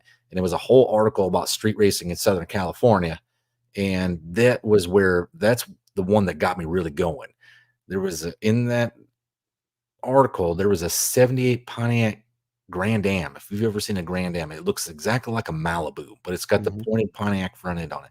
And it had an engine that looked like a 301, but it's like a 464 cubic inch Pontiac big block with aftermarket heads on it. And it looked like a 301 when you opened the hood, but it had nitrous plumbed in on the Pontiacs. It was right on the bottom of the intake manifold because it's got the valley pan. Yep, just like the big blocks. Yep. Yeah, and so it was like probably one of the most wicked things I've ever seen, because it had like essentially 4 or 6 or maybe even 8 fogger nozzles right in the very bottom of the intake manifold, right? And you couldn't see it from the top because it just looked like a regular Pontiac. And then you can't get enough angle to see down in the middle, where the right underneath the carburetor. And oh my God, that thing was stupid fast. Yeah. I think I read the same type of article. Because I remember getting the idea going, I can do that on my cars, because I was running big blocks then too. I was running the 400 and the 440. So I did the exact same thing. I had one of those Wien type of intakes where it was thing, and I plumbed it right in that. Then I went to small blocks. I plumbed it underneath, but I was always about hiding it, because if anyone saw nitrous, if you Oh, pop they the were hood out. on the Yeah, they Mopar, were out. yeah, as soon as you pop the hood on a Mopar, they would look at it and they would say, 400 horsepower. That's really what everyone saw. When the cranks came out in the early 2000s, those 4-inch arm cranks that you can buy for $300, I got one of the steel ones, the forged ones, and you could build like a 408, and people still thought 400 horsepower Dodge. Well, mine was making about 500 horse, and I was shooting it with the 250 kit in this car, and I was laying waste. It was awesome, but I love that nitrous, Oh, me too. that hidden nitrous But stuff. it is addictive, man. Because I went from, okay, I only hit it every now and then just to see if I can get a low ET, to I'm doing nitrous burnouts at the McDonald's parking lot driving through, right? And that's, I mean, I wish the stuff was on all the time. That's the Yeah. only thing that sucked, was the bottle ever ran out. Yes. But I do Yeah. like nitrous oxide. Yeah. Oh, John. So there's my cam. So that's my 3/4 race cam right there. Hmm. So if you click on that link, I don't hide nothing. There you go. There's a link right there. Hmm. All right. Well, we're halfway through the night. Did you have anything for hardcore tech you wanted to throw out there? No, I didn't. I didn't bring anything up. I actually got a bunch of Slant 6 stuff next to me. Is there anybody you wanted to call out for the No Name Nationals for a best of 3? You already got Well, Joe, huh? I've got Joe going, and I do have something else working that I can't say it right now. Oh, But we will see. But yes, I do have something else, and it's going to be, I'm going to do a sneak attack. Let's put it that way. There's going to be a sneak attack. So huh. yeah, I'm going to be talking. I'm pretty sure. But the next one, they're going to have John Wilburn's going to have people on for the burnout. Then they're going to have I think and then after the next, not this coming Friday, but the following Friday, they're going to have the bracket race people, and then they're going to have the 28, 10, 50 people there. Yeah. So, yeah, so stick around for those on John Wilbur's channel, because I was there for last Friday talking about monkey bike, but yeah, so just as far as I Oh, know, that went a lot of different places really quick, but I just know I'm working on something, and it's gonna be awesome. John says we did hardcore tech. We talked about flimsy slotted VW axles. Agreed, because I'm telling you right now, that's something you have to learn if you've never done it in your life, and you're sitting there cutting paper gaskets, putting them on there, trying to get the right amount of tension and the amount of gap in there. Yeah, you've never lived. Oh, and John, what about those two? Remember the little Teflon butterflies that you had to put on those? Remember those things? Oh man, that was the worst. They're these little Teflon, like I used to call them like butterflies or petals, like flower petals. They would go on there, and then your axle tube would go up against that, and then you'd have to put grease on that, and that's where the oil would get into. And you're trying to cover that up so that way the oil doesn't leak. So these gaskets, sometimes you can have 7 or 8 gaskets to make sure that this thing was set on the right with the right amount of tension, because you don't want it too sloppy, otherwise it's gonna break. Oh man, Yeah. why I even Well, did those things to myself. we're pretty caught up with most of the chat here. So if you got any more tech questions, make sure you throw them out there. Gene and I can't just think of tech questions to tell you every weekend, or every week, actually, every Wednesday night. So, but we're both planning on being at No Name Nationals, and hopefully so are you. Oh, is Levi calling out me? Is that what he's saying? One more down. I saw that. What if a certain Laguna came in and swiped the cookies from the Cookie Monster? If you're calling me out, I will mop the fucking floor with you, man. I'm just telling you. I'm just going to say it. There's not too many times where I'm that direct, but I'm going to tell you right now that you better bring something. Just saying. Well, John gave us the schedule here for Burnout Live is the 23rd, 28-10-5 Live is the 30th, and then Bracket Live is the 6th of September. Okay. And No Name Nationals Itinerary Live is the 13th. So the week before we go to the No Name Nationals. Yeah. Yeah. But I don't know what kind of number you're thinking that thing your car is going to run there. You might want to get some ETs on it first. Before you start messing with the Cookie Monster. I'm going to let you know that the Cookie Monsters would take my cookies. So, T-Bird 2.0, 904 trans with 200 shot of nitrous, that would be awesome. Yeah. You know, that thing used to do like 3 or 4 foot wheelies before I strapped the front end down on motor. I don't know what it would be like now. It'd just be You couldn't hit monster. the nitrous till the second gear. You don't think so? No. Not with. I can tell you right now, when I used to street race this car with the 904, I would launch it and then I would hit it in second gear, the nitrous, and that basically as soon as I would hit second gear, and then how I hid the nitrous from people is I would tell people, yeah, I can't even go full throttle until I get into second gear. I kind of just roll it out, because we were just street racing when they didn't have any of that sticky sauce or anything like that. It was basically just rubber, and we would just do dry burnouts. There was no water burnouts back then. So that's how I hid my nitrous, was I would tell them, oh yeah, I'm going to hit it, at that point.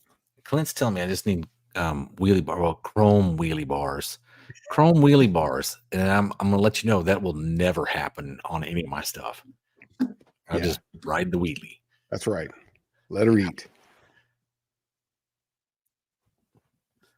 Oh man, what does it take to burn rubber with blue oil smoke, or oval with oval blue smoke? Let's see here. It takes some creative thought, but it's not all that bad. To tell you the truth, at one point in time, Ford had the most wickedest small block on the face of the planet that was outlawed in every type of racing that there possibly was, which was the Cleveland-headed Cleveland, right? And then so I decided to build a Cleveland-head Windsor because I could get more cubic inches out of it, and it was a lot better bottom end, in my opinion. Yeah, besides the Hemi, there was wasn't it the Cleveland head engine that would would have the most amount of weight added to them? Yeah, pro stock. It was like everybody's carrying 5-6 pounds. Mhm. Hemi 7.5, Cleveland 7.5 pounds, and the Cleveland was still dominating, right? Yeah. And the reason why it made it even is because the Hemi was so much heavier in the nose, and the Cleveland did that same power with probably 200 pounds less weight. If you put it on a Windsor, the Windsor is the lightest small block Ford made. Yeah. It's 20 pounds heavier than a Buick small block, which is 150 pounds less than a Chevrolet small block. Wow.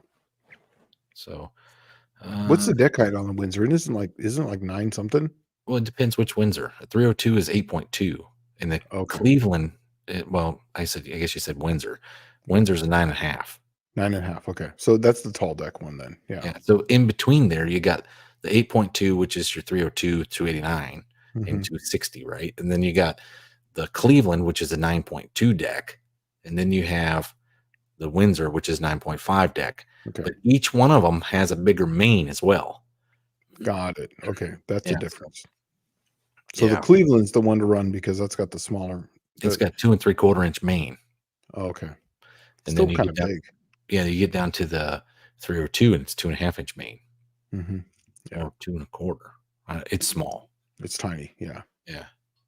I'm doing the rods for those right now, and the 302's got like a 2.123 main rod journal or something like that.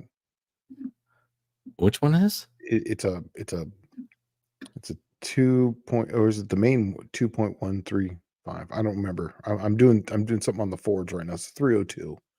It's got like a 5.4 inch rod. Oh, that's a Stroker 302. Yeah. Okay. That's what it is. Usually they got a 5.090. rod, real short rod. But I don't think the main is 2.1. No, is it the Rod might be 2.1. that's what I'm saying, the rod. Oh, yeah, Yeah. they're small. Yeah. Oh man. Okay. Michael Schmidt saying I meant their juice or on special tires for smoking colors, blue, Oh, red, yeah. yellow. Yeah, like Oh, when people do those it's the burnouts with the tires. colors, is that in the tire or is that in the goop? No, that's in the tire. Oh, okay. Yeah, I think the first year, Candy Cane, I think had I want to say yeah. like a bleach kit on it. Mm-hmm. I think it Made was it like a white. homemade bleach kit, and man, did it smoke something serious. Yeah. But that's when he rod knocked the motor. Yeah, Oh. was doing those wicked burn. Because if you've never seen the burnouts at the No Name Nationals, they're not like one, they're not like the Aussie burnouts because our burnout pit literally has grass in the middle of it, and it makes it for a lot of fun. But the problem is, they don't just whip them in an 8; they actually get going around that circular thing. Mm-hmm. I think what happened to Candy Cane was he sloshed the oil to one side and it starved it for oil.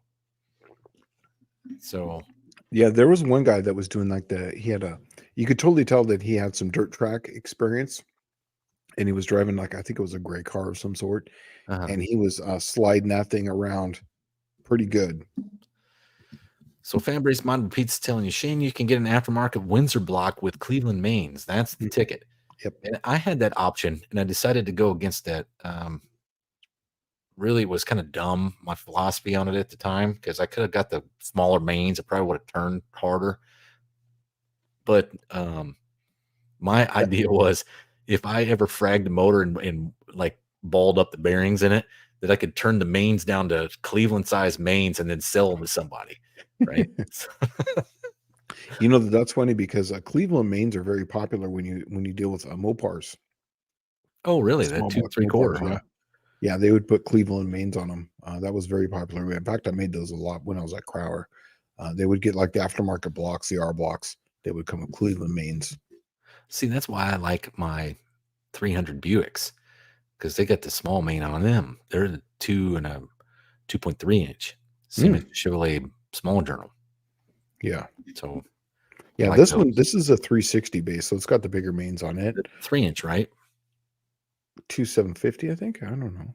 I don't remember. I can't remember those numbers off the top of my head. Oh, I have a whole thing right here written down.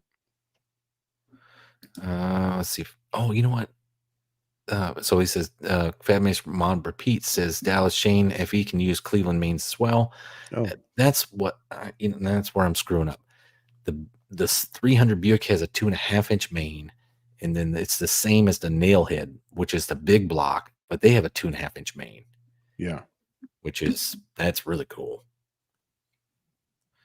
All right. Well, I guess we're caught up. So if you get any more questions, go ahead and throw them out there. Otherwise, Shane and I are going to talk about Mexican burritos and SoCal Mexican burritos and getting a camshaft at Schneider. You know what's funny is that someone sent another text here and asked me why am I not in my you were going to be in your man cave, and technically I am, but in my due diligence here, I ran this is hardwired in here, and I ran hardwire upstairs to my studio upstairs. Plugging it in for whatever reason, you have one of those little splitters, and I bought a brand new cable, and right from the John.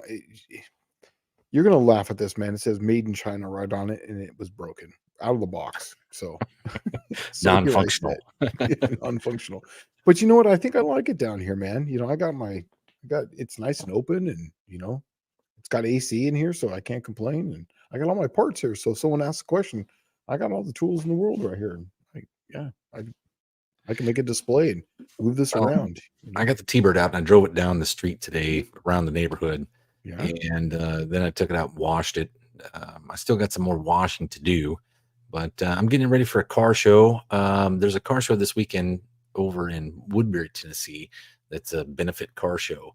So they're doing it at the drive-in. So I'm going to take my kids over to that. And then when we're done at the car show, they're showing a movie at the drive-in. So Wow. it's all part of the whole same shebang. I'm not really going to be doing much. I was going to go out and I was going to try to get to I was going to try to get some racing this weekend, but I think I'm going to hold off on that. I think I'm going to go the weekend after. So I'm Oh, going to try to get out to Buffalo Valley and do some Saturday racing all day for testing tube. oh, you're gonna try to do that next week for Not sure. this coming weekend, but the weekend after. Yeah, I Yeah. think I Oh, so still you're want to gonna try to go to do that that. anyway? I think so, man, because I need that. I need a whole. See, there's one track around here. The only testing tube they have is on Sunday. And then Jackson is Friday night. So by the time I leave work and drive up there, it's you're already into your time. Now they go late there, but Buffalo Valley though, it's a Saturday, so I can putter around as long as I need, and if I go to Holly Springs on Sunday, it's not the most friendly place. So you've got about 2 hours to get in and get out. So, and I just want to confirm at least I have all my tune-ups that I need. I just want to have two more tune-ups for different DAs, and it's going to be nice it's going to be nice this weekend, but then the following weekend I need a little bit more of nicer air. You So you do know that Buffalo Valley is up in is an altitude. hour east of me, Yeah, I know right? it's 3 hours from me. Yeah, it's No, three and a it's half hours. probably 4. 4 hours. 4 hours. Yeah, it's 4 hours. Dude, you should go to Lawrenceburg. It's like half the distance and probably the better track. Is it a Saturday? I don't know. You need to jump on their website, US 43 Dragway. Okay. Well, there's Lawrenceburg. there there's one south of me on 55 called Junkyard One, right? And it's a decent track. It's a grudge track, but it's a decent track, and they have Saturday testing too, and also so. Oh, well, check out Lawrenceburg. It's like half the distance. It's an hour and 30 minutes west of me. So it's Oh, closer to you. Lawrenceburg. Yeah. All right. After this, So, I'll check it out. okay. Yeah. Well, so Dylan Levi saying, what makes an engine block a factory stock block? To me, if it's untouched, it's still stock. But as far as out, so he's saying if you bore it out and puts leaves in it, it's no longer a stock block. Still stock block in my book. In my Okay. book, yeah, if it was ever cast as a factory part number, it's still a stock block. Yeah. So this is a stock block, and it's got concrete in it. It's got Mylodon caps on it. There's a few tricks, oiling tricks on it, but the block was cast in the factory, and that to me is a factory block. You can do whatever you want to trick them out, but it's still a factory. It's still a stock block. What I mean by, I think I understand what he's talking about is unmodified. That's different than stock in my book, because stock would mean that it could have come in a factory engine that way. I think you're talking about unmodified. So stock block is kind of a shitty term to throw out there, honestly, Mm-hmm. because it's just a factory cast block, and pretty much any work you do to it, it's still a stock block. Yep. There's different variances of stock block. Okay, so like 302 Ford, if you bore that thing 40, like more than 40 over, you're asking for overheating issues, stuff like that, right? Mm-hmm. But a big block Chevrolet, you can take 125 over, right? And FE Ford, you can bore a horrendous number over. Um, and but that 302 Ford at 40 over, you're starting to look at sleeves, right? Um, they're not all the same. That's the problem. The apples don't compare to the apples. The oranges don't compare to the oranges, and that's where these guys get wrapped around the axle about this. Your 28, 10, 5 low buck classes. It's got to have a stock block in it. Oh, okay. Well, I'll go find a 396 out of a truck from 1970, and I'll bore 125 over it, and I'll put a 4.25-inch stroke in it. Or I'll go get a stock block out of a 1970 GMC motorhome or dump truck, which got a tall deck 427, and I'll bore and stroke that thing out to 598 cubes, Mm-hmm. right? It's still stock block. That's why I don't like the stock block stuff. These guys are just picking up stupid things to make. Oh, I got the fastest stock block 350 LT1 in the world. Oh, cool. Your motor was capable of being bored like 80 over, dude. So I I think mean, the term stock block has morphed a little bit since when we started, because we could buy aftermarket blocks. I think what they're talking about stock block is, I mean, like stock. I think they're trying to say stock lower end. I think is what they're trying to I is what think they're referring to. maybe junkyard bottoming. That's what they're talking Yeah, about, yeah. I think like that's what he's factory talking about. But rotating also too, assembly. yeah, and I think nowadays too is that you can buy sleeves for some of these aluminum ones, so you can buy better sleeves like Darton sleeves or LA sleeve or whatever. They're Right, thicker, they're stronger, they're straighter, yada yada yada. I think because of the engine that they're talking about and the style of engine they're talking about, so that's why they're talking about stock. But since we grew up in a different time where you when you sleeved a block, to us, that block was just essentially no good anymore at that point. right. Um, You used to throw those away. Yes, exactly. So I think that's where the difference in growing up in the 70s and 80s and 90s racing, or growing up in the 2000s and the 2000 teens stock, I think, is meaning that it's It's a factory factory pistons, bottom end. factory rods, Okay. So factory crank. that's a new thing. Like that Yes, really didn't that's come out till the 5-liter Ford era. yeah. And because the LS hadn't made it to the junkyards. You were hard pressed to find an LS in the junkyard in 99, Hmm. 2000. The 5-liter Ford was the first one I ever seen like that. And that's because the 5-liter Mustangs and the Lincoln Mark 7s came with a forged piston short block, right? You could go buy any 200,000-mile 5-liter Ford, and it had forged pistons in it, and you would literally swap all your good stuff on it and spray. They used to call it pray and spray, or spray and pray, Yeah. and You, that you was know that that's around here we have a class that has a and as you were talking, I was just thinking about it. We have a stock block class here. That just means that the block has to be a factory numbers block that came in a production vehicle, but you can do whatever you want to it. And I fall into that class. So you can modify the oiling. You can I don't know about the sleeves. I didn't read that part, but you can modify the oiling. You can add um, studs. You can put different caps on it. You can do whatever, but it has to be a factory style block. So that is here in this uh, area of racing. okay. But you can Yeah, do whatever you want I to never it got too. into that because I couldn't. I mean, I would buy 302s and spray them, and I'd run them a season. I never Yeah, was blowing them up every week. yeah.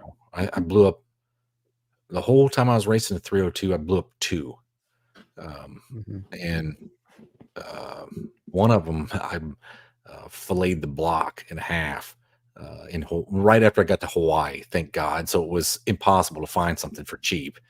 Um, and then the junkyards there are like 4 acres, if that. Right? Like there's cars stacked on top of cars on top of cars on top of cars on top of cars. And Hmm. so you're like this leaning tower of junkyard cars, and you could not get the motor out of the car on the bottom. You couldn't do it. It was impossible. So it was just hard to get parts. Yeah. So Clayton's Toolbox says, "How important is a rev limiter for racing? I don't have one in my car. I am using is only running 11s." I I like them. Just in case you have imagine it as just a circuit breaker on an electrical system. Basically, if you have any trouble with the drivetrain, it's going to catch it. That's all it is. I never used one, and like, okay, stick racing is probably the most important time to have one. Hmm. Okay, duh. Like you miss a shift and the sucker's going to 11 grand and kicking all the rods out. Pretty much what I Um, was referring to. Yeah. yeah. But I never really used one until I was running in. Slicks. No, I think I got it down to like 1170s, 1150, something like that. And I was happy when I did, because I ended up breaking a rear end, and it broke like it. I guess it probably was coming apart at the big, or at the off the line, but it came apart at the 1,000-foot mark, and the motor went to the moon. Um, but it didn't really go all the way to the moon because it hit the rev limiter at like 7,500, something like that. Yeah. But For me, it was I put slicks on it, and I broke a drive shaft, and so the rev limiter caught it. It was actually like my very first 6AL box I was able to put in there. Until then, I was running basically just an HEI module, just a stock distributor with it was locked out, and then a Ford coil. I mean, that was basically my setup forever. So I didn't have to run a ballast resistor, and that was actually in this car. And then I put a 6AL box, and then I put the digital 6 that's in it right now. I think that was 2005. I put the digital 6 in there when I started spraying 250 kit to it, so that way I could retard the timing. Yeah. So Dylan Levi saying there's a class at LSPS that is stock block shootout, but they're like fully custom designed blocks basically, but because it's cast like a stock block, it counts, but has no casting numbers, is by GM. I don't get into that stuff because that's too nitpicky. I just go up there and try to Yes. run a number, right? Me too. And then once you run a good number, I like to heads up shootout people. Yeah. That's I really like that about it. too. Yeah, because at this point, you're basically going to be just spending a whole crap ton of money to chase a number and chase this 10th of a horsepower. At this point, there's no way. I mean, I've looked at all these different classes, and I don't. I'm. This is a pretty fast car, but it's not fast enough for all these guys out here. So that's why I like the match racing, because I can find someone who runs close to me, and even if he's a 10th quicker or the other guy's a 10th slower or whatever, it's still a decent race because it's all right off the line too. And in an 8th mile, it makes a big difference. yeah. I was never into that stock block stuff. I really wasn't. It was just like I was just trying to run a number and have fun. Yeah.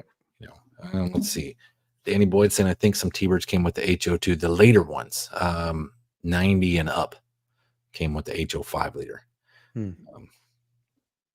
So let's see. Michael Schmidt says, is there a consensus on the best gas for performance? Just wondering. I wouldn't think pump gas selection matters unless there was a spark knock. Is 87 best since it burns fastest? I just watched a video on this not too long ago. Engine Masters. Engine Masters did this. There was no gain in having any of those different gases until you went to oxygenated fuel or E85. E85, exactly. Yeah. It's just detonation protection is all you're trying to get at. Yeah, but see, the E85, because it has so much ethanol in it, that it has its own oxygen too. That's where oxygenated fuel technically comes from, is having a lot of methanol in it. So, yep. And then this guy just putting all this toluene and methylbenzene. Yeah. Yeah.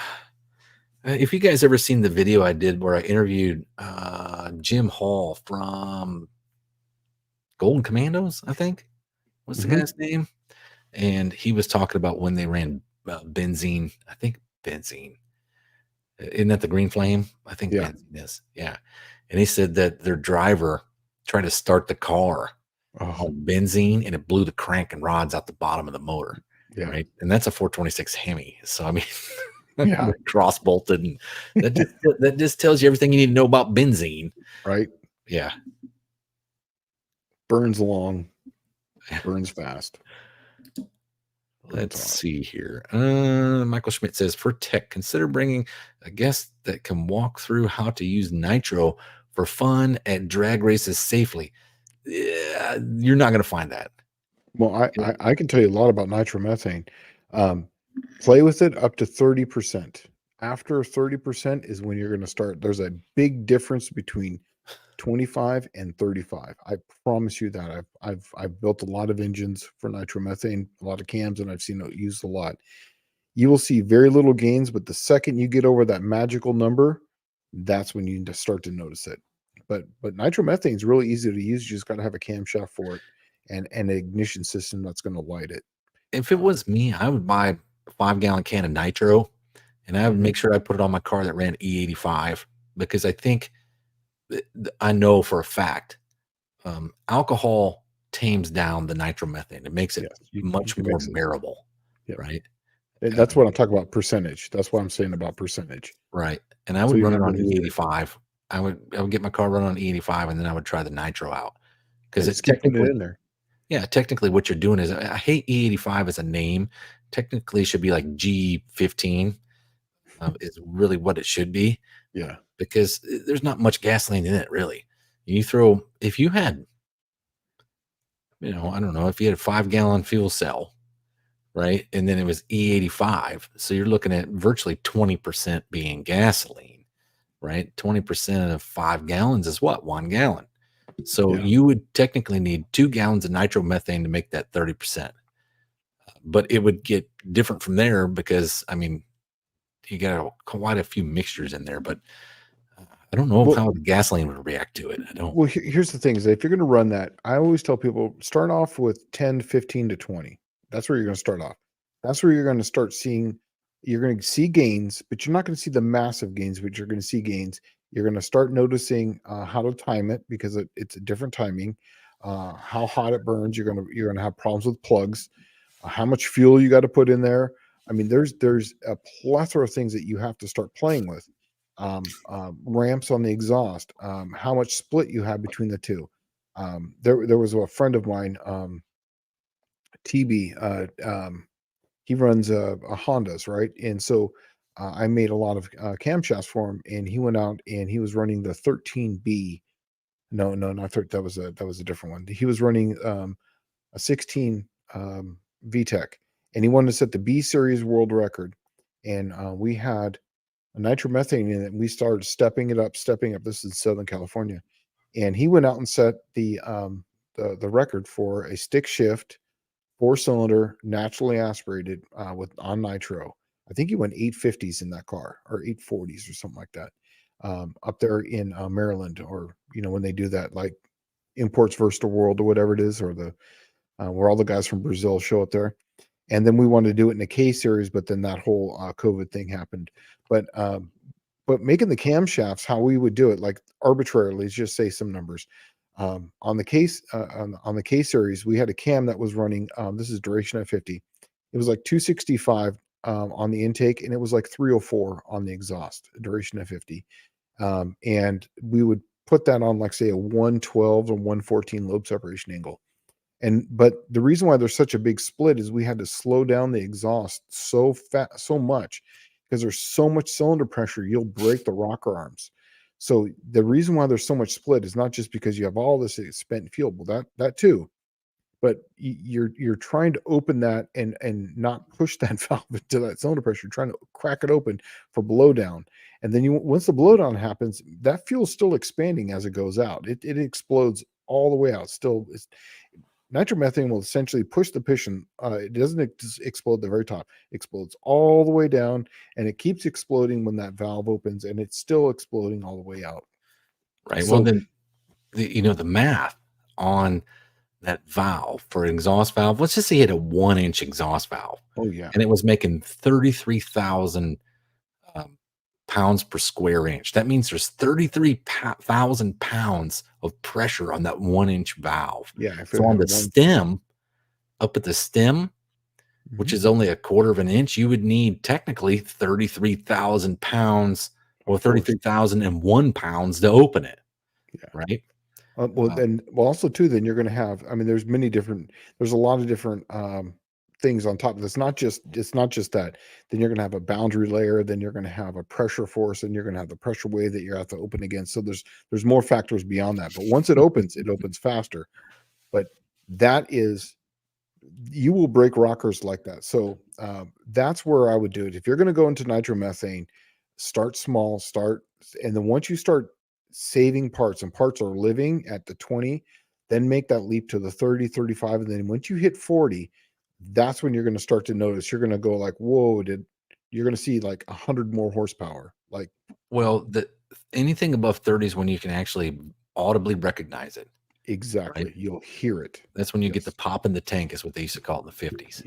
Yep, exactly. And 40 is when you really notice it. Like, you'll start to hear it, but it's such a gradual difference. But 40 is where I tell people, is like 30 is where you're going to notice it. 40 is when you're going to be like, whoa, that is on nitro. Yeah. And 50 is where you cannot use any stock part.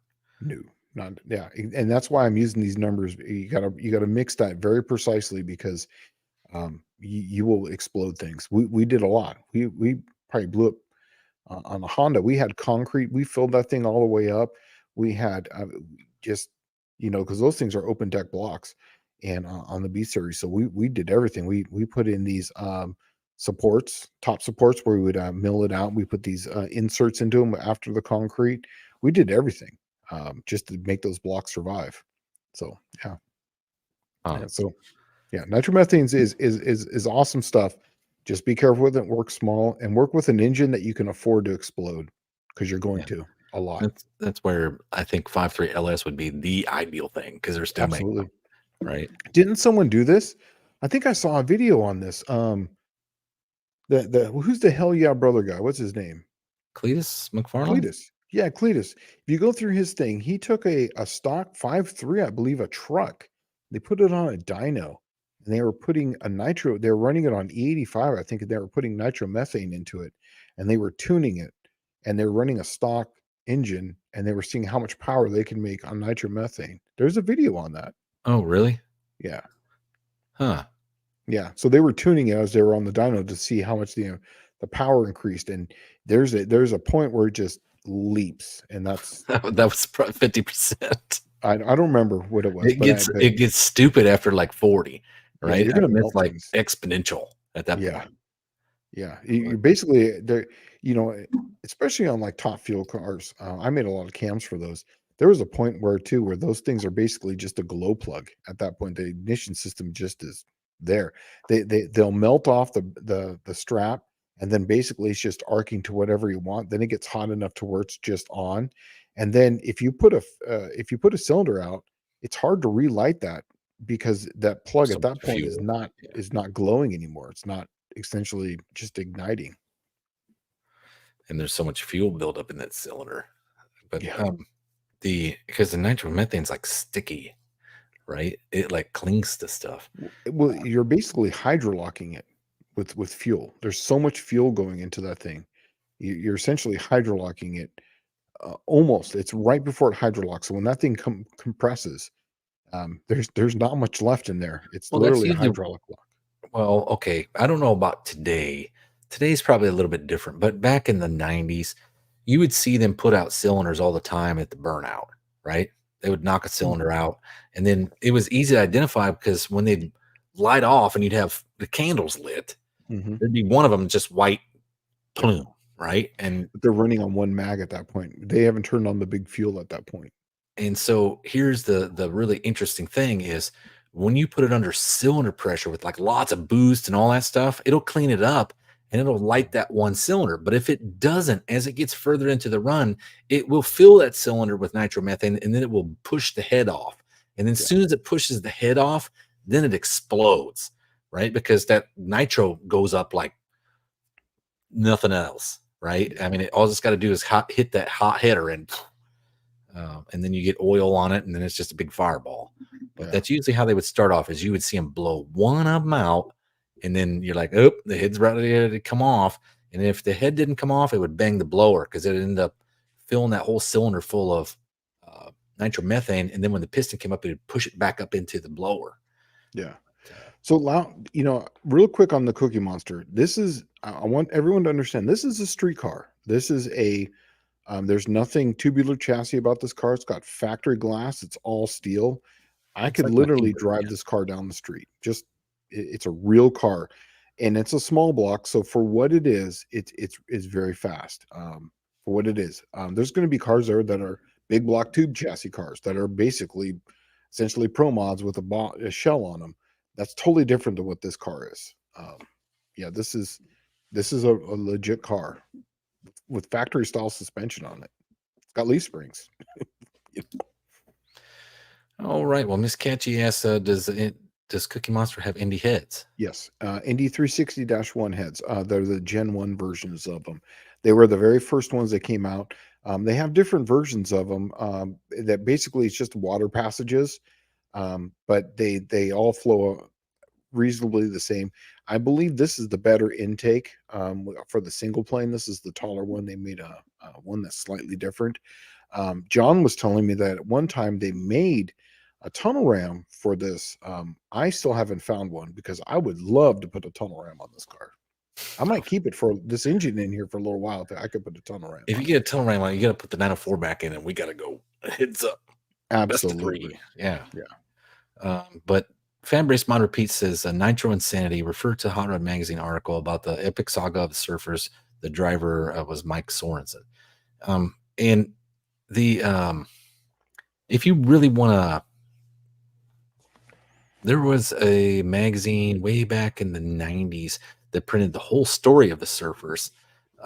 I mean, the Hot Rod Magazine did a pretty good article on them, but that's where Top Fuel took the next step in evolution. Was virtually 3 guys that were surfers. One of them, their dad was a jeweler, and they had a set of jeweler's tools, like the lathe and the cutting tools that they used to cut diamonds, and they used those to build their own nozzles. And what they would do is run the nitromethane under a hell of a lot of pressure compared to everybody else, and the atomization of the nitromethane is what it made it really run. Yes, but because you're burning the atomization of it. You're burning the vapor instead of the actual liquid at that point. Right. But the surfers are the ones that changed the whole game.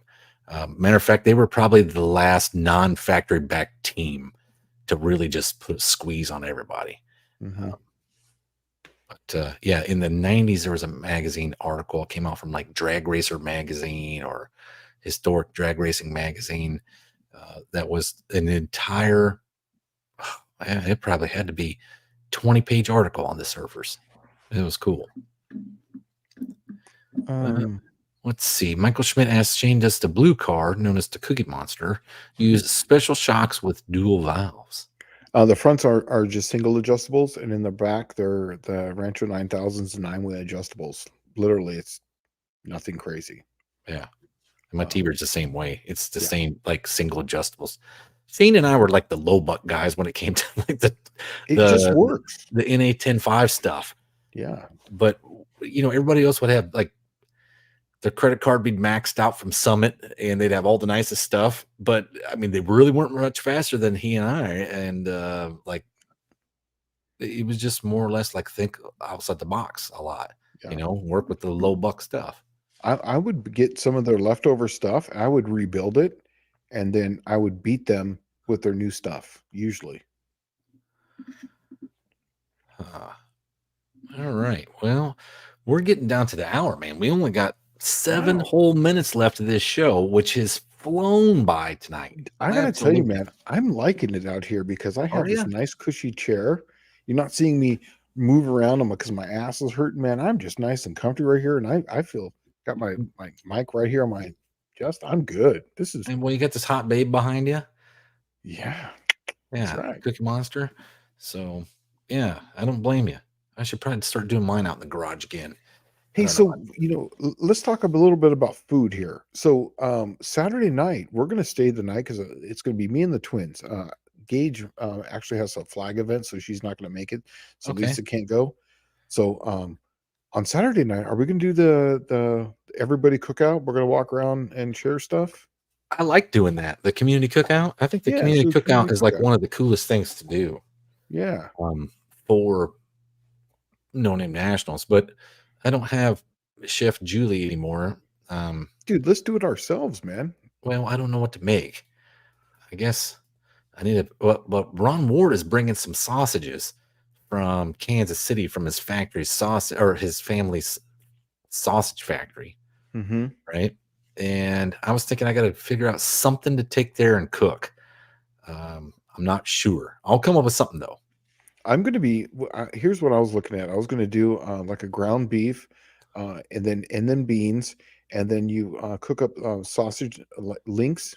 And you cut them up. They're like a hot sausage link. You put them in there with onions and you cook it all in. And then you just let them sit there and simmer. So it's a really like hearty side dish.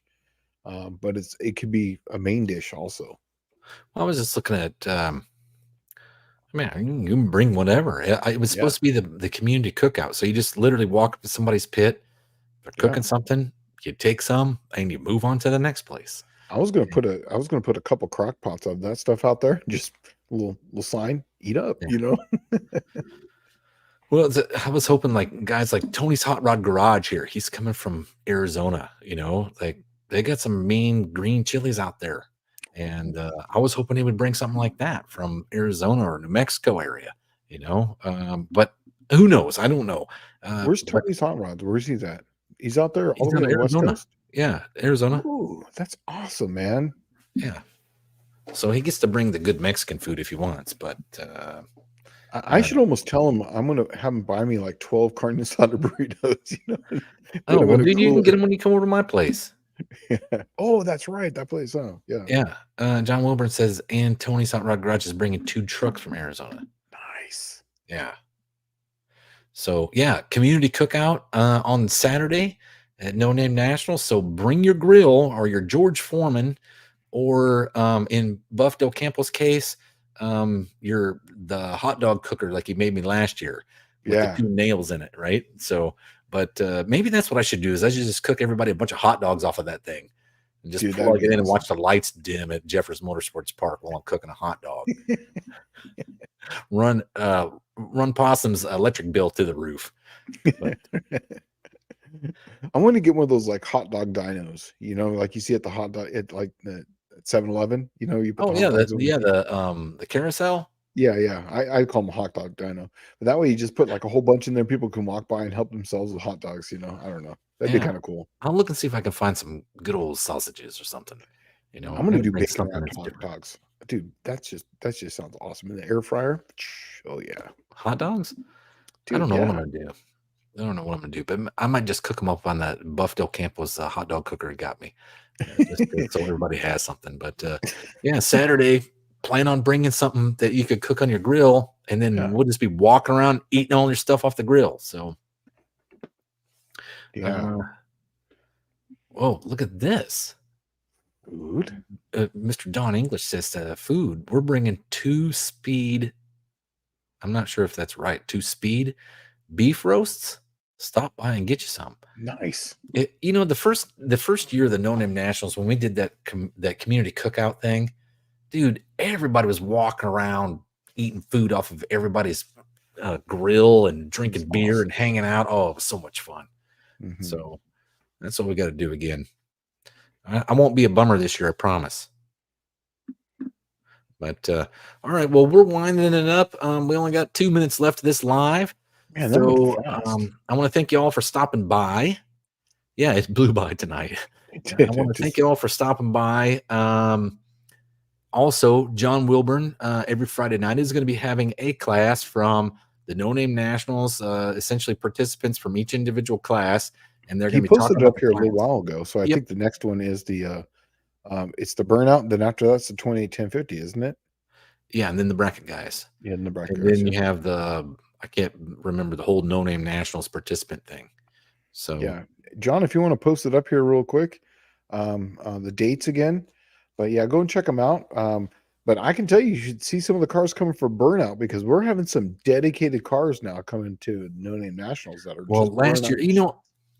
I'll let the cat out of the bag on that one. Remember you and I last year? Had I already been divorced and things were already sorted out, we had the most awesomest plan. I was going to win. Yeah, I was going to use the Suburban, and we were going to put. How are we going to do that? The Suburban with my trailer, with the my Lemons 24-hour Lemons car on the trailer, doing a burnout while doing a burnout with the Suburban pulling it. And we're going to have a light show. And then, that's going to go on through the lights with music. So we were going to win it no matter what. Yeah, dude, we should have. The only thing we were short was hookers and Coke on the hood, right? So, so there it is. John just posted up there. So Burnout Live is 8:23, and then the 28-10-50 class is on 8:30, and the bracket is on 9/6 No Name Nationals. So then, yeah, and then you have the one the weekend before. So yeah, go and check out John Wilburn. The burnout is this Friday on his channel at 7 Central. Yeah, on this channel. Yeah. So check out John Wilburn's channel on Friday. So we're out of here. We'll see you guys next week. Yep. Good having you guys. Take it easy. Thanks, Professor P. Oh yeah. Yeah. We're